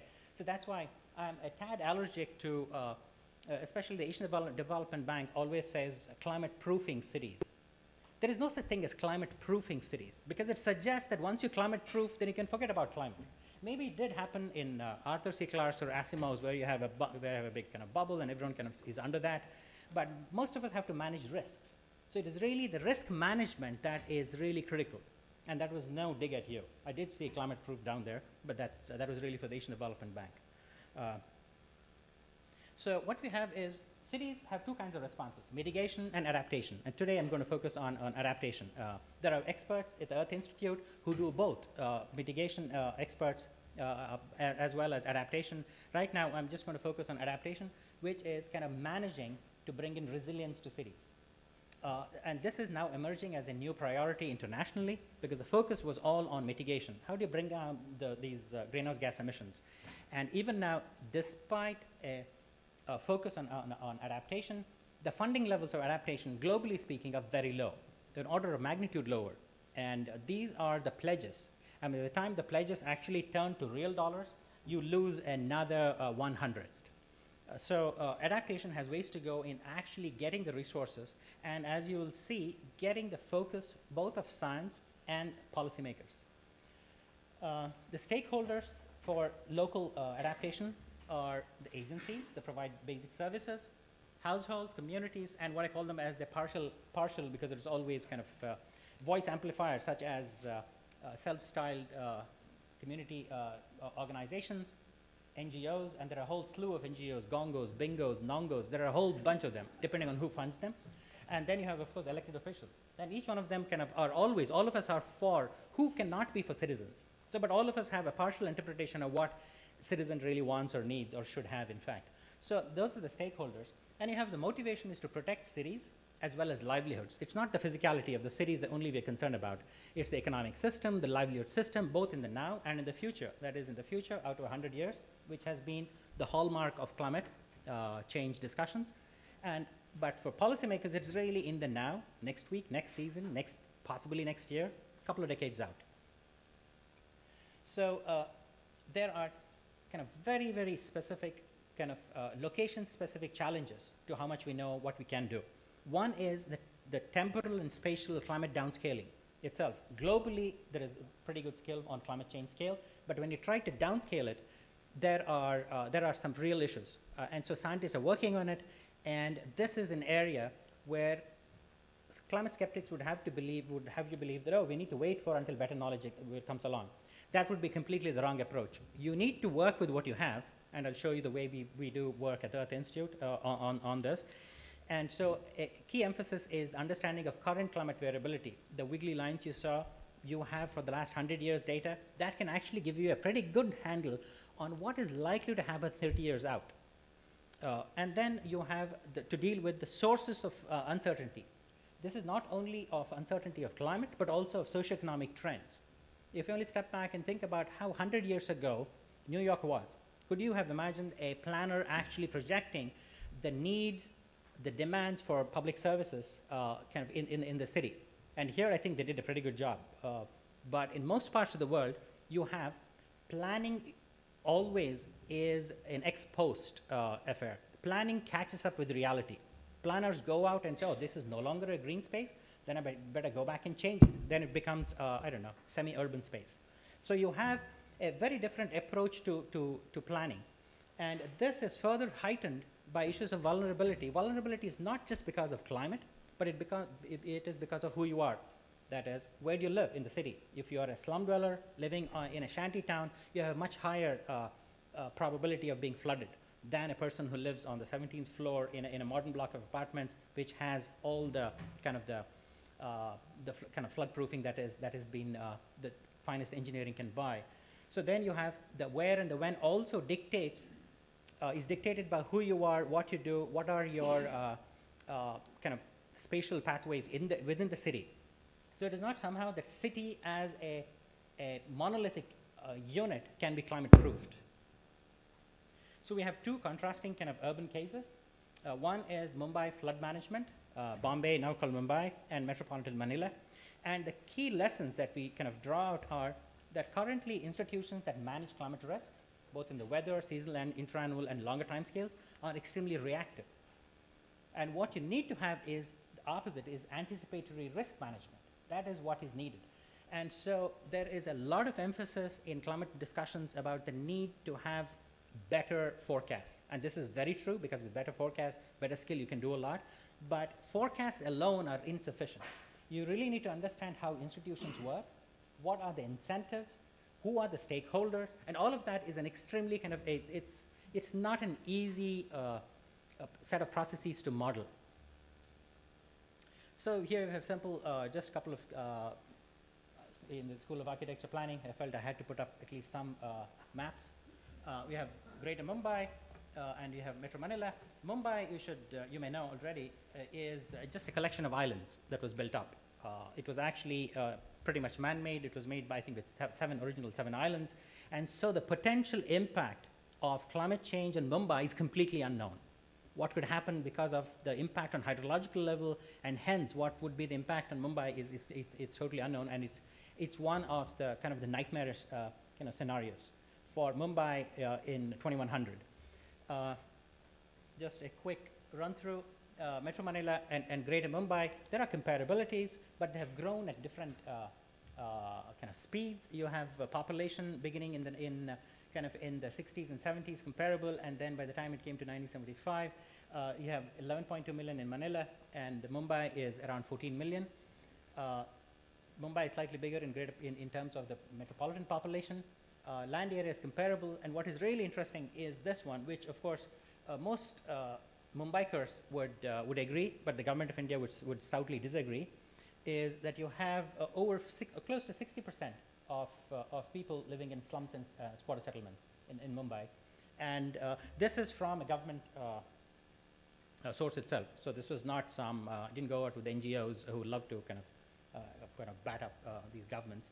So, and whereas Manila has done a much better job of having only 30%. That means they've had large-scale housing. And people may disagree, they may think that housing is really bad in Metro Manila. How many of you have been to Metro Manila? Oh, lovely, okay. So each section has one. Good, that's good. So the housing is not exactly the best, and they get flooded out, but still you have housing, unlike in Mumbai. And then you have the percentage of households with access to piped water, again, is abysmal in Mumbai, just over 40% piped water.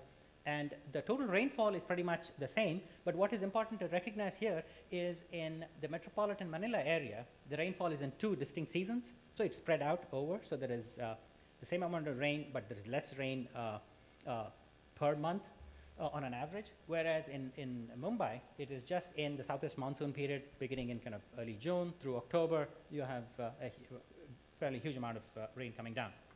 So quickly, we'll walk you through these 2 case studies. Mumbai is known for its flooding. In fact, it would be really good to have, if there is tourism in India for, especially that used to be from the Middle East, for people who would go to India to look at the monsoon. They would kind of chasing the monsoon. How many of you have read Alexander Fraker's really good book on chasing the monsoon? So now we have a lot of Middle Eastern folks coming in to just feel the monsoon. We should also have an annual pilgrimage to Mumbai to look at the flooding, to see how little human beings learn from our own mistakes. So this happens. So all I'm saying is flooding in Mumbai is a normal affair. Mumbaikars, the people of Mumbai are pretty much, they're okay with flooding because they say, well, that's one of the costs of just living in Mumbai, okay? And report after report talks about how every year you have chronic flooding in big parts of Bombay, and especially of the commuting lines, the railway lines. But as a result of this, there's a very strong institutional mechanism. They've done a really good job of actually putting together a really good state-managed disaster emergency kind of response system that works well.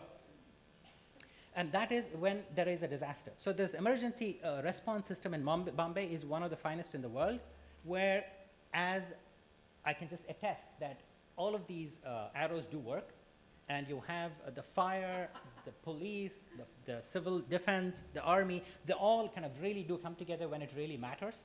And this is, as a state-run enterprise, it is a really good one. It's really good, and now there has been some opening up to bring in NGOs and CSOs and so on. Okay, so my sense is I think you can get copies of this, so not to worry. So you can get copies of the presentation, at least my presentation. So, but what happened in 2005, if you know, was Mumbai experienced unusually heavy rainfall. In 24 hours, in a matter of 24 hours, you almost had 1 meter of rain. So, a lot of scientists kind of went crazy trying to figure out, has there ever been a historic precedence? And some of them came up with, yes, there has been, but there hasn't been. But clearly, in modern memory, there has never been any such. So a meter of rainfall in 24 hours. And this led to a key arterial overflowing, Methi River, which is now a big drain, but that kind of overflowed. And the suburbs were under 15 feet of water. I mean, it's just stunning. Some of those, you may have seen some of the pictures. It's just amazing that you have a 3-story building, half of it is underwater. And the only reason they stood is in India, the buildings, not the slums and squatter settlements, but the buildings that are built are made with the brick and mortar. You don't have the wooden structures that we have here as residential places, so they did stand. And you have, for a financial capital of the country, this is simply unacceptable that they had over 630 people dead. Tens of thousands of residential buildings and commercial buildings had to be vacated, and for months at a time. So the economic loss to the city and hence to the country was huge, in the billions of dollars. But the key to note is, I think even more catastrophic impacts could have happened if not for the emergency system. So this is not to kind of beat them down to say, oh, you guys didn't do your job well. I think they did a brilliant job in taking what could have been a far more kind of catastrophic impacts and turning it into something that, even though it's unacceptable, at least had a kind of a semblance in the scale of deaths, had a semblance of, yes, there is a certain acceptance even by Mumbaikars. So the key findings, after this, there was a whole slew of studies. Following a disaster, it's almost kind of it's a kind of a sociological need to have studies all over the world. So you had, you had like 15 or 20 different studies funded by different people. But the key findings were interesting. The key findings were a combination of what is climate and non-climate. But this part was not recognized. The key findings were, all of them said, oh, this is because of climate change. And then also because George Bush was the president here, that didn't help matters. They all kind of said, oh, look, because of that guy, we're all having all this trouble, Kyoto Protocol. And so there's a massive amount of public debate on what developed countries need to do on climate change, because this is a manifestation of climate change impact that's happening right in our backyard in Bombay. But also the key engineering, kind of more engineering-minded studies went into and looked at the drainage. And that was abysmal. That was completely inadequate. Drainage that was over 100 years old was designed for 25 millimeters per hour, which again, as you rightly pointed out, is a cost-benefit ratio. Okay, if you could have a 1 meter per hour drainage, but the thing is it costs a lot more. And then you have intergenerational equity issues coming up. So here it was 25 millimeters per hour, and this 1 meter completely overwhelmed the system. But even more important was the drainage was designed when you had most of Bombay was not built up. But over the last century, a lot of the Bombay, what we now call as Mumbai, has been built up. There has been massive land use changes that the old holding ponds have been built over, and then you have encroachment of slums. There is a lot more concretization that has gone on, which means there is a huge increase in water flows which then the drainage system has to handle. So not only the drains were not designed well enough for just the 1 meter of rain, even if the rest of the system was okay, but you also had the land use change that resulted in even more kind of flow of water. So that was kind of Mumbai to highlight how it's reactive, how they move from one crisis to another, and the ability to step back and look at the whole system is very difficult for them. They would rather point to, oh, this is because of climate change, and then we need to do something about climate change, rather than saying, okay, we really need to plan very differently. In a very different light, you have the reactive urban management again in Angat. Angat supplies Metro Manila's water supply. It's a hugely important dam. It's not one of the largest reservoirs in Manila. It's one of the, in Philippines, it's one of the smaller ones. But it's hugely important because it supplies 97% of water to Metro Manila. And it also has a modest amount of irrigation water, 30,000 hectares. And it also supplies some hydropower to the Luzon province and helps control floods. But here, well, I think we can skip. This is just to show that in October through December, it gets most of the inflows. El Nino, many of you have heard of the El Nino, La Nina. We are right now going through a La Nina phase. El Nino is, this is just to orient, this is Australia, Papua New Guinea, and that is Central America. So this is the Pacific. So when you have a heating of the Pacific, the sea surface temperature rises beyond a certain level, then it has what's known as the El Nino, and this has global implications for climate. And this is a naturally occurring phenomenon. This has nothing to do really with climate change. Climate change may impact El Nino and it may behave very differently. But some people are now, especially some of the students that I have, say, oh, El Nino, that's because of climate change. Then you say, no, El Nino is a naturally occurring phenomenon. And here, this is just to show that El Nino happening in the Pacific actually has important teleconnections rest of the world. And I also use it because it's a pretty arresting graphic. So what happened here is over the Philippines, that part of the Philippines where you have Angat, there is in El Nino period, there is the huge decline in rainfall, leading to loss of water flowing into the reservoir. And because of the policy of impounding water for Metro Manila, even though it was raining early on, the farmers were told no for water because the Metro Manila really needs to have water. So there was no irrigation June through December of all of 97, and all of 98 there was no irrigation. And the farmers, I'll walk you through the system where they're supposed to be compensated, but they don't get compensated. No power generation, and then because El Nino 97 turned into 98 La Nina, they had too much water, and so to protect the safety of the dams, they raised and they had to spill the water, so the farmers got flooded out. So you have the system is based on a well worked out, rational kind of engineering based kind of rational decision making system, which is what happens here on the kind of the top of the slide. That you have a very well worked out system where you have a technical working group which is highly skilled, meets every month to comes up with what should be the nature of the water release from Angat Reservoir, and that is what is supposed to happen. But actually what happens is, and this is all under the Philippine Water Code, what actually happens is, and this is not a corruption of the system, because there is a sense that when people study developing country institutions, if they don't work as you expect them to, there's a sense of either they're inefficient, or they're just simply no good, or they're just kind of corrupt, making money on the side, or just not even being around in their offices. This Angat is a really well run system. But what happens is, power plays a huge role in the way the system is managed. And in this case, it's very simple. The Philippines, the center of power is Metro Manila. Unlike in most other parts of the developing world, the rural areas in the Philippines don't wield too much political power. It is Metro Manila and its populations. And once Metro Manila folks get enraged and they walk out of the street, the president pretty much has to scoot. So what has happened is the policy has been to keep water, to hold water back for Metro Manila, because you do not want to ration water for Metro Manila. So you're keeping water for Metro Manila, even if it is raining, and even if they know, even if the forecasts, IRF forecasts suggest that you have to release the water, they don't, because they want to avoid, they don't have an incentive to take that risk, okay? And you have other aspects that are detailed out here, how each one of these institutions have their own stake in how to run Angat. And then depending on who wins out every season, you have the farmers mostly getting shafted. They never get kind of enough water. And the Philippine Water Code suggests that the farmers need to be compensated, but there is no regulation. And they're not going to have any regulation because they just don't have enough money in the central kitty to be compensating farmers for if they don't get water. So powerful institutions, each one of them in their own interest, externalize the costs.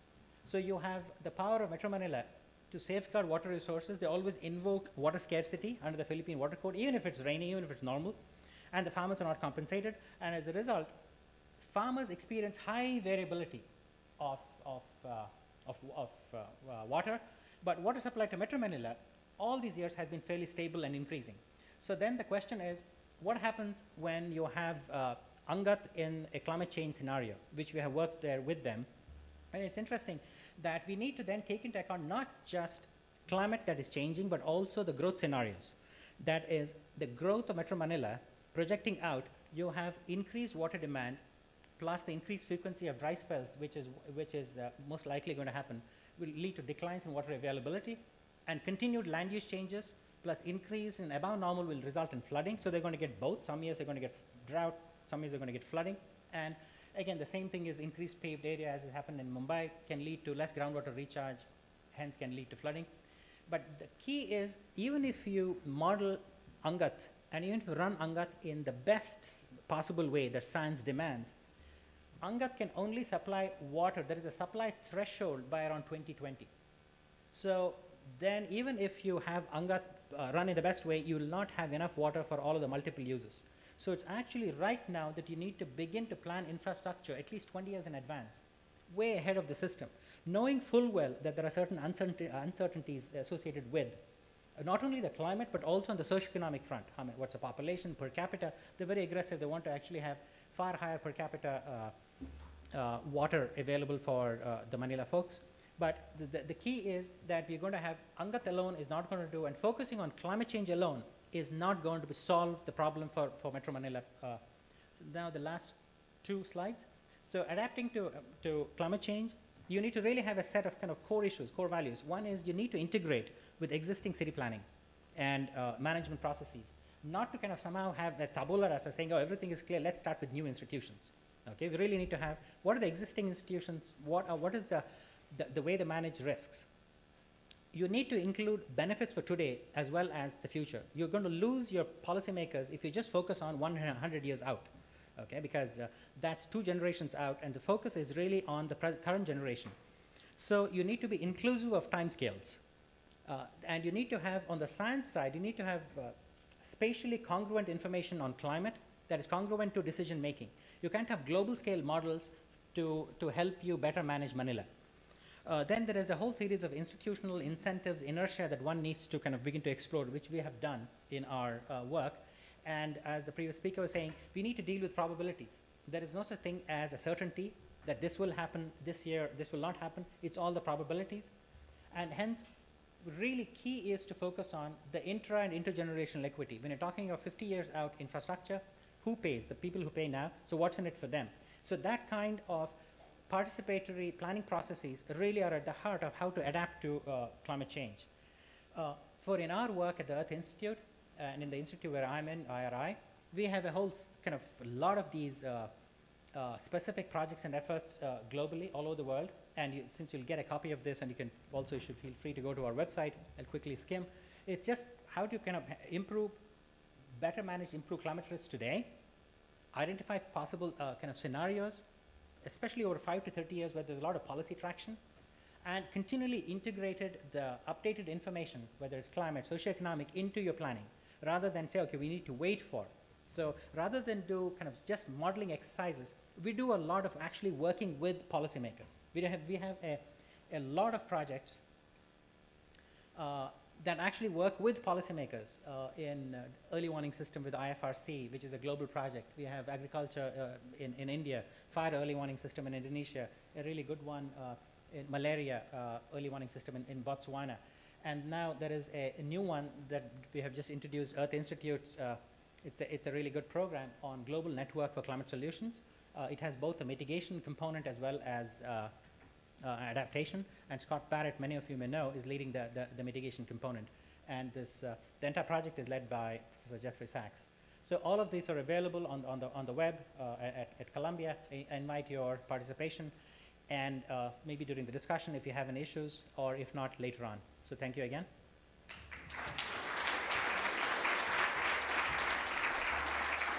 Thank you for that compelling talk. The next speaker is Richard Matthew, who's Associate Professor of International and Environmental Politics in the Schools of Social Ecology and Social Science at the University of California at Irvine, and founding director of the Center for Unconventional Security Affairs. He's a world authority on the environmental dimensions of conflict and peace building, and he's been extensively published. Thank you. Thank you. And do I...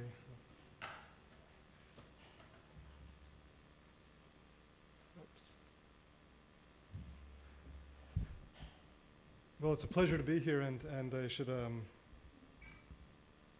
I should probably start off by saying that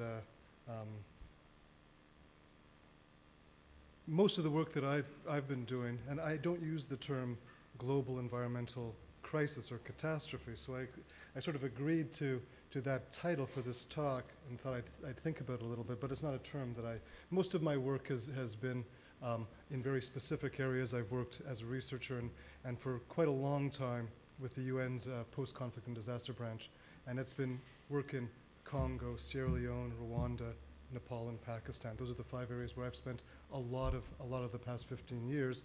So I have a bit of a bleak view about the world.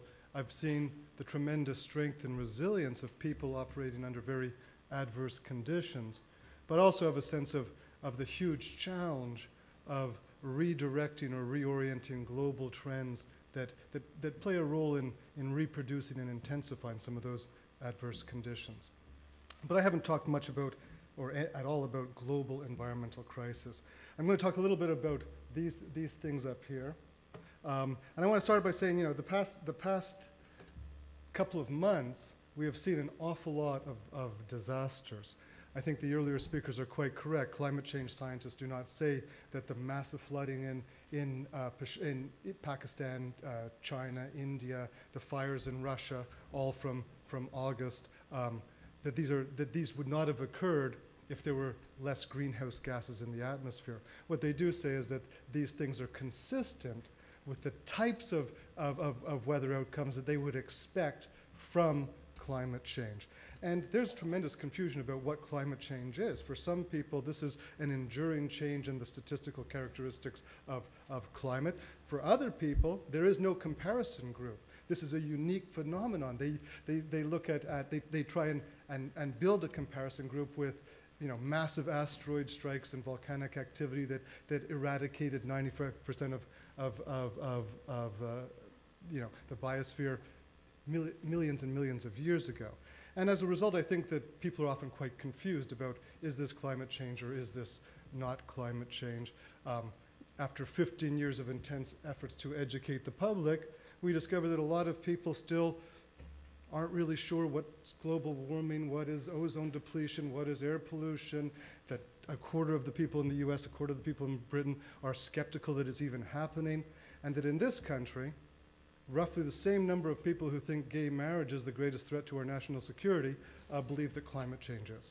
So there's a lot of confusion, and I'm not going to, but I think that there's enough disaster that we don't have to determine now whether it's caused by climate change or something else. And if we look here at what happened in Pakistan as the flooding of the Indus River in August, and these massive amounts of rain falling in cities like Peshawar in a 24-hour period, and really, as the earlier speaker talked about Mumbai, huge amounts of rain falling in very short periods of time, and causing, in this case, we know some 21 million people to be affected, a fifth of the country's land surface flooded, 1 million homes destroyed, and so on and so forth. So we see these huge things. Will they aggregate into a global environmental disaster? I'll talk about that shortly. I'll also return back to here. Certainly, urban areas are vulnerable to lots of things. They're vulnerable to pollution. They're vulnerable to resource scarcities. They're vulnerable to the things that we think of as climate change effects. They're vulnerable to massive numbers of people. I spent quite a lot of time in Kathmandu. I just, earlier this week, tried to confirm some of these numbers with a colleague of mine who lives there and is known for this work. And he was telling me that right now Kathmandu has about 3.5 million people in it, many of them driven because into the capital because there aren't livelihoods for them elsewhere. But the infrastructure of the city can only really serve about 1.5 million people. So there's about 2 million people too many, and as a result, sanitation's overwhelmed, water is only on for a few hours a week, energy, there are lots of blackouts, and people take to the streets and they protest when they don't have water. They set car tires on fire and they cause massive traffic jams and so on and so forth. This is Kathmandu, and these images of air pollution and of trash are really very, very common. You don't have to go very far in Kathmandu to see these sorts of things.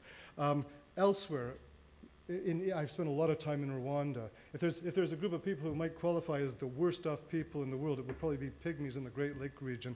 This is a pygmy flood camp. And this is 18 months after they were flooded out of their homes. So you get these sort of situations where there are disasters, they move people, another disaster comes up, the country's resources shift, the people continue to sort of be waiting for assistance. Goma, another city that I've spent a lot of time in the Congo, and years after the volcanic explosions, the city is still waist deep in lava, and that's only one of the numerous problems that have plagued this part of the world. Water shortages. I just took this picture a few months ago in Sierra Leone, where you have enormous problems. Are these linked to climate change? I don't even think that's the key question right now. The question is, what are we going to do? Urban areas are very vulnerable to all these sorts of things. They're also they also contribute to these things.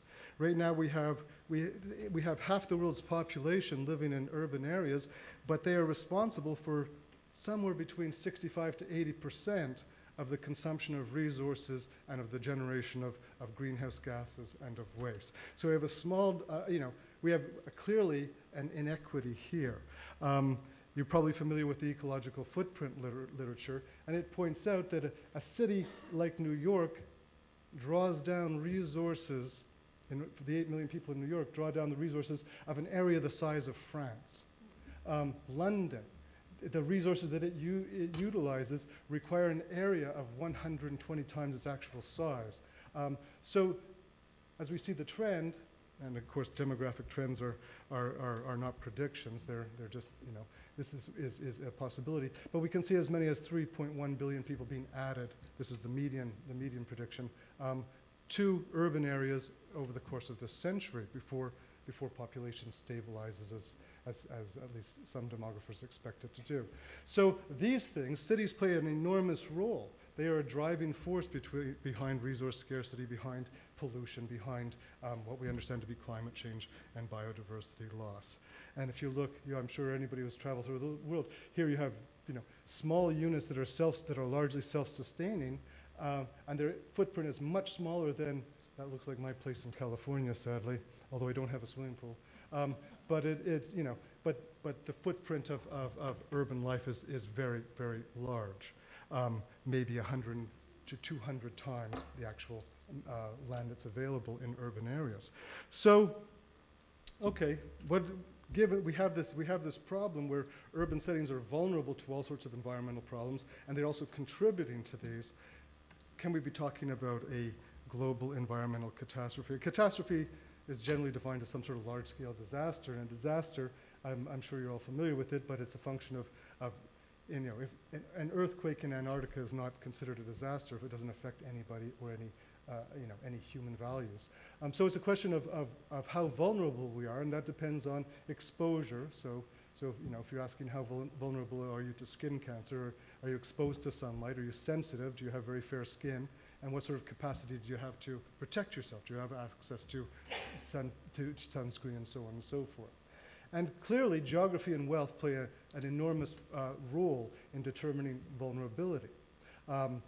Right now, the biggest migration is into coastal cities, and coastal cities are largely located in areas that are particularly vulnerable to a lot of the environmental challenges we've been outlining.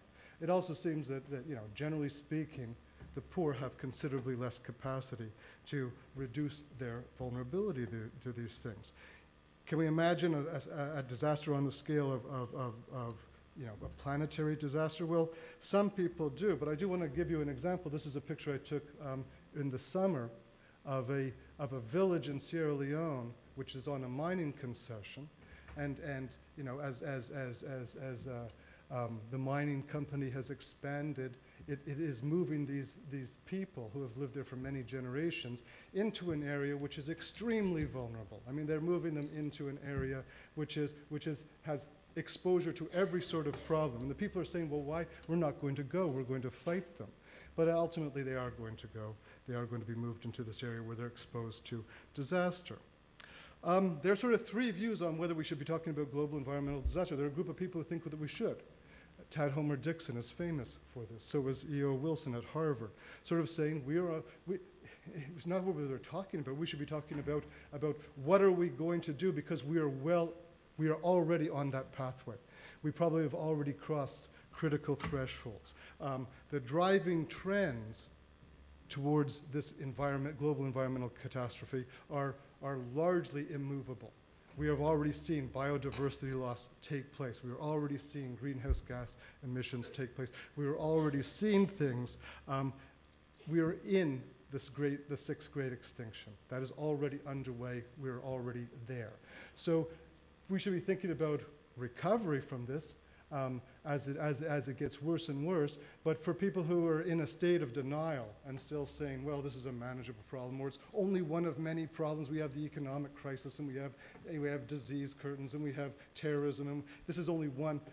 They're simply not looking at the data accurately. They're simply trying to contextualize, and every discipline is trying to contextualize these problems in a way which makes them seem smaller and manageable than they really are. The problems are actually enormous, and they really should be the focus of our attention.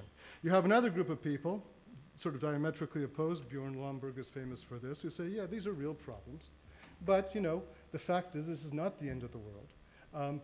We're going to be able to adapt, we're going to be able to innovate, we're going to be able to deal with these things. We should not overinvest, we should not dramatize the problems or overinvest in the solutions.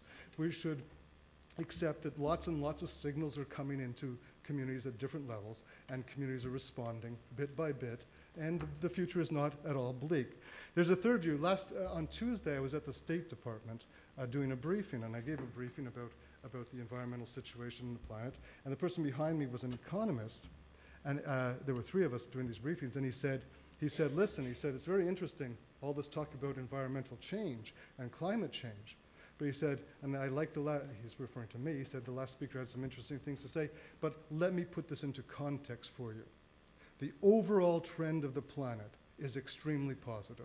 Asia is recovering rapidly from economic crisis. It is going to continue to recover. What I predict is decades of strong growth in China, of India and Indonesia taking off. What we should be doing is positioning ourselves for a very, very vital and growth-oriented global economy. And these problems, we need to put them into context. They are affecting, yes, millions of people. It sounds dramatic, but there are millions of very poor people being affected out of billions of people who mostly are doing fairly well. And so we don't want to overstate. And this view, it's not a view that is out there as easily, because it sort of says the conclusion of it, and the conclusion of this person's briefing was, what we want to do is try and keep those disasters localized as much as possible. We want to try and keep them micro-level phenomenon and not let them seep in. We learned from SARS what happened. SARS imposed enormous economic costs on the planet. And countries like Canada said, hey, there are advisories, don't travel to Canada, don't come to Canada right now. And they said, we are not an exporter of SARS. Only one case of SARS has been exported from Canada. We have it fully under control in our hospitals in Toronto. It is completely under control. Don't stigmatize. This was during the height of the controversy. They said, the problem, put some restrictions on travel to Thailand or China if you want, but don't pull us into this economic nightmare, because we're not exporting SARS. It is not a problem. It's a problem we have. And the view of these economists was, we've got to maintain that situation. We can't let these dramatic moments sort of color our policy decisions and so on. We've got to be able to do what it takes to contain disasters and not allow them to become global phenomena. Not so much in the E.O. Wilson, Homer Dixon sense where everything dies, but more in the sense of economic shocks rippling through the entire system, posing bigger and bigger costs on us. Costs that today are in the tens of billions of dollars, costs that could mount if we don't contain them into the hundreds of billions or trillions of dollars if we're not careful. And so their advice was, look, it is not pleasant to be poor and equatorial today, given the sort of environmental stresses that we face, but don't let this divert us away from the very, very happy picture we have of a planet that's living longer and making much more money. Climate change is going to impose great costs on some people, but create great opportunities for other people. It is going to open up resources, it's going to improve productivity in Canada and parts of Russia and the United States and parts of South America and Australia, and we should be very careful. The key is damage control. And if you look at it, you look at the disasters, this is disasters from the most recent period I could get a map, and you see them heavily concentrated in certain areas. If you look at the countries that are most vulnerable, this is 2010 list of the countries that are most vulnerable to environmental disasters. A very sort of predictable group of countries in many ways because of their conditions, because of poverty, because of the capacity to reduce vulnerability. What isn't suggested, what isn't out there yet, is the argument that cities have a large role to play in determining the future. And that's what I want to suggest here. I'm not going to take a position on whether we're already well into a global catastrophe or whether we have multiple ways of adapting to this, or whether really it's a question of if you're poor and in the wrong place, life is going to be really rotten over the next 50 years. But if you're rich and in the right place, it's actually going to be pretty good. Clearly, cities have some potential. They have enormous capacity and leverage to shape some of these outcomes. Urban design could be, and this is an argument that you don't hear very often in policy circles. In fact, you don't hear arguments about environment and climate change in senior policy circles anyway these days. Why that is hard to know, but the focus is on the economy, just as it is here. But urban design does have this capacity to operate on sort of the same time frames that those medium term, those multi-decade time frames that business and government are not able to do. And so we can imagine cities making the decision to reduce their environmental footprints dramatically. We can imagine them focusing on ways to reduce the vulnerability of those people who are living in the slums or in those cities that are poorly positioned such that their vulnerability is much greater through basic development strategies and better use of scientific information, climate proofing, a term that doesn't mean climate proof. It means taking steps that reduce some of the anticipated impacts of because obviously, as we've learned, we can't be climate proof, but this is not an end state. This is a process. Mitigating the harm. The other thing I think is that what we have is a system which has found very clever ways to displace the problems and either to project them into the future or to displace them into areas where people can't resist them very well. And it isn't just sort of putting our dirty plants across the border into Mexico. It is, generally speaking, we have found this image. Here we have a small village in Sierra Leone. A few years ago, it was an agricultural village. Price of gold went up in the world market, and so people stopped farming and turned to gold mining. They made a little bit of money, but they exhausted the mining, and now they've got basically a destroyed environment, no more gold, and no idea of what to do. And so we met with them, and they said, we don't know what to do. We have absolutely no prospects right now. And this woman said, will you take a picture of me and make sure you include it? And she said, gold mining used to be a woman's occupation in Sierra Leone. It was, a way in which we built up some insurance in case of disaster. And when prices went up, men took it over. Now it's exhausted, and so we're doubly disadvantaged. We've lost our historic insurance policy. The agricultural potential of the region is destroyed because of the mines. We don't know what to do. There certainly is this sense of you know, the world market having these dramatic impacts on the micro level. And I think it is an important question whether we, like my economist friend at the State Department, whether we feel that we can tolerate that. That's acceptable. That's an acceptable level of collateral damage to basically a very robust global economy, or whether we're going to you know, try to do things to reduce that. And I think that's we have gridlock in most of the capitals of the world, so cities are going to play a role in deciding how they're going to be involved in these global processes.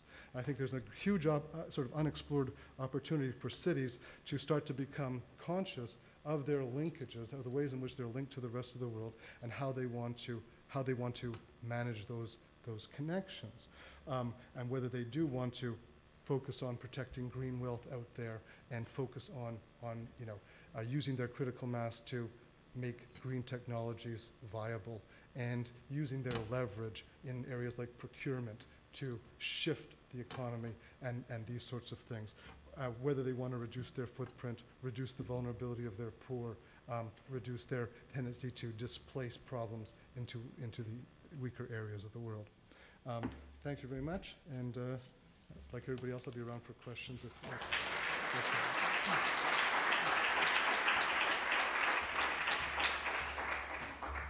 Right, so I was just looking for Saskia there to see whether or not we've got time for. Do we have time for a few questions to the panel, or we are a bit over time? Okay, fantastic. So are there, if the panelists just come back onto the table, we'll just take a few questions from the audience, and then ask them the panelists to respond to those ones they would like to respond to. Okay, so there's is there a roving microphone at all? Or are we going to? Okay, I'll do my best to. Is there a roving microphone? Okay, there's a question down here at the front. Yeah, my question is to any of you. It seems obvious that a more proactive position has to be taken, but given the time scales, how can this really be effective without totalitarianism?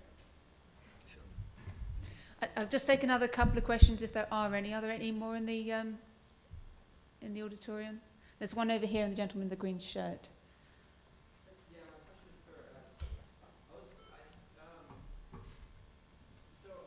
far as I'm aware, it's been pretty well established that sort of big infrastructure projects have a sort of feedback loop where you build a dike and it reduces the sort of perceived risk for people behind the dike, and then it reduces sort of capital investment behind it, and then that in turn increases the flood rate. I know that this has been pretty, it's been taken into consideration in the Netherlands through policies like rules of the river and things like that. And I was wondering if this feedback loop is included in your games, your model. Okay, and one last question. Is there another one?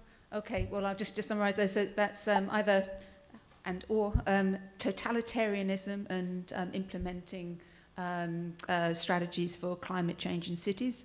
And the other one is obviously feedback loops when thinking about complex engineering problems, specifically within cities. So if I just ask the panel, just starting with you. Yeah. I've been thinking about that. It's going around a lot. They call it the spiral of risk.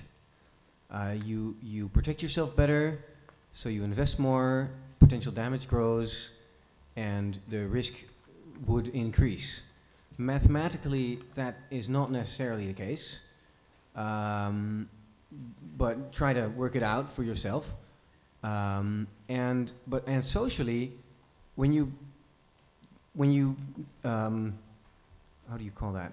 Unwrap the reasoning, I could sort of say to you, like, why are you trying to get you're probably like a bigger room, and then a house, and then you buy a house, and then maybe a bigger house, and then a nicer car, and I can say, well, but then you become more vulnerable because you can lose all that. What are you doing? Why are you doing that?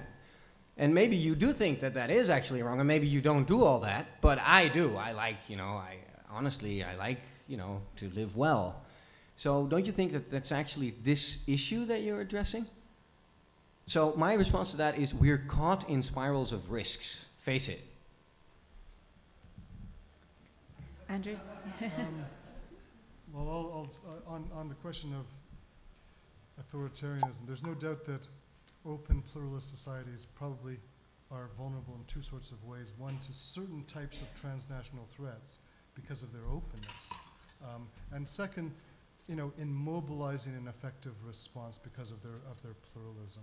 So that it is hard to come up with an optimal climate policy in the United States when you have so many competing interests that a government has to be attentive to. On the other hand, they do have an enormous stock of innovation and vitality. We think of social entrepreneurs and social pioneers and this type of movement, and a tremendously powerful sort of citizenry, which has technological skills, tools that are unprecedented. In a way, we have the most powerful generation of citizens in history, even while we may have, a government that is very, very, it's very difficult to take on big restructuring, big reform types of projects, whether it's in healthcare or climate change or education or anything else. So it's not clearly the case that a pluralist democratic society is the wrong place to be. I think that there's strengths and weaknesses to it, nor is it obvious.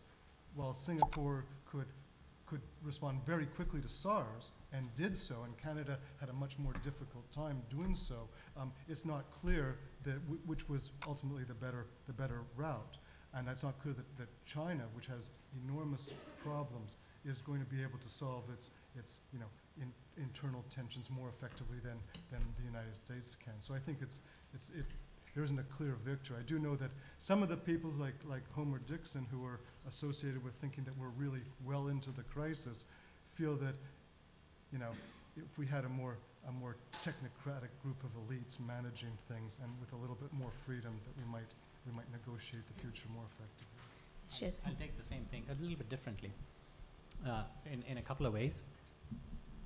One is, given the sheer diversity of reasons why we got where we are and the diversity of impacts that climate kind of plays out as one of the key drivers of development, you have all these other development risks. I think totalitarian as a system of governance would be the very last thing we should be thinking about, because I think one of the failures of the UN FCCC, the UN system, is the search for one single large policy. That, I think, is now finally being kind of given up, because it just means very different things to very many different people across the world. Reducing greenhouse gas emissions for Australian farmer is very different, say, from a farmer in Sierra Leone to a utility manager in Bolivia to one in New England. So that they mean very different things. So that's, I think, one. But the second would be, and this I kind of toss it back to you, the very approach that all of us have bought into, which is development is progress, or progress is development with a capital D. That itself is totalitarian in its scope, vision. And we have at the margin people kind of talking about, well, we need to work differently, we need to have a different form of development. And I think that so far has failed to kind of generate the kinds of real world policies. I think there's a lot of very good debates going on in academia, but for many reasons it has failed to kind of get into kind of policy making. And one of the most interesting innovations now is in Bhutan, and I think many of you from Columbia may have heard the discussion by the Prime Minister, is this idea of maximizing gross happiness. Okay, which for many reasons, initially it was kind of, people reacted with a sense of, are these guys for real? There must be a lot of marijuana there, so these guys are clearly out. So even in World Bank, IMF circles, they were with a sense of dismay. But now it's interesting how in the last 15, 20 years, there has been kind of steady inroads made into kind of serious economic policy making as the idea, if not just of economic growth, which we all reject, even though we all want it, to Human Development Index. All of us would like to have better quality of life, human development, HDIs of UNDP and so on. But now the next big jump in policy is, okay, what does it mean? And this is not in the psychological sense of what does it mean to be happy, or we're condemned, or Freudian view of happiness or unhappiness. This is really material basis of happiness. So maybe that's another way to kind of look at how to get out of this kind of totalitarian vision of what constitutes development. Okay, thank you. Oh, we're going to have to wrap up now. So I'm just going to summarize cities and eco-disasters. What can we do? Well, today we've learned that, firstly, it's complex and pan-disciplinary. Secondly, cities do play a very important role, especially in medium-term solutions and transgenerational approaches. And finally, scientists are actually willing to make the move from projection to prediction, but only after the Mayan calendar has completed its cycle. And thank you very much. Come back at 1:30 and we'll start the afternoon session then, please.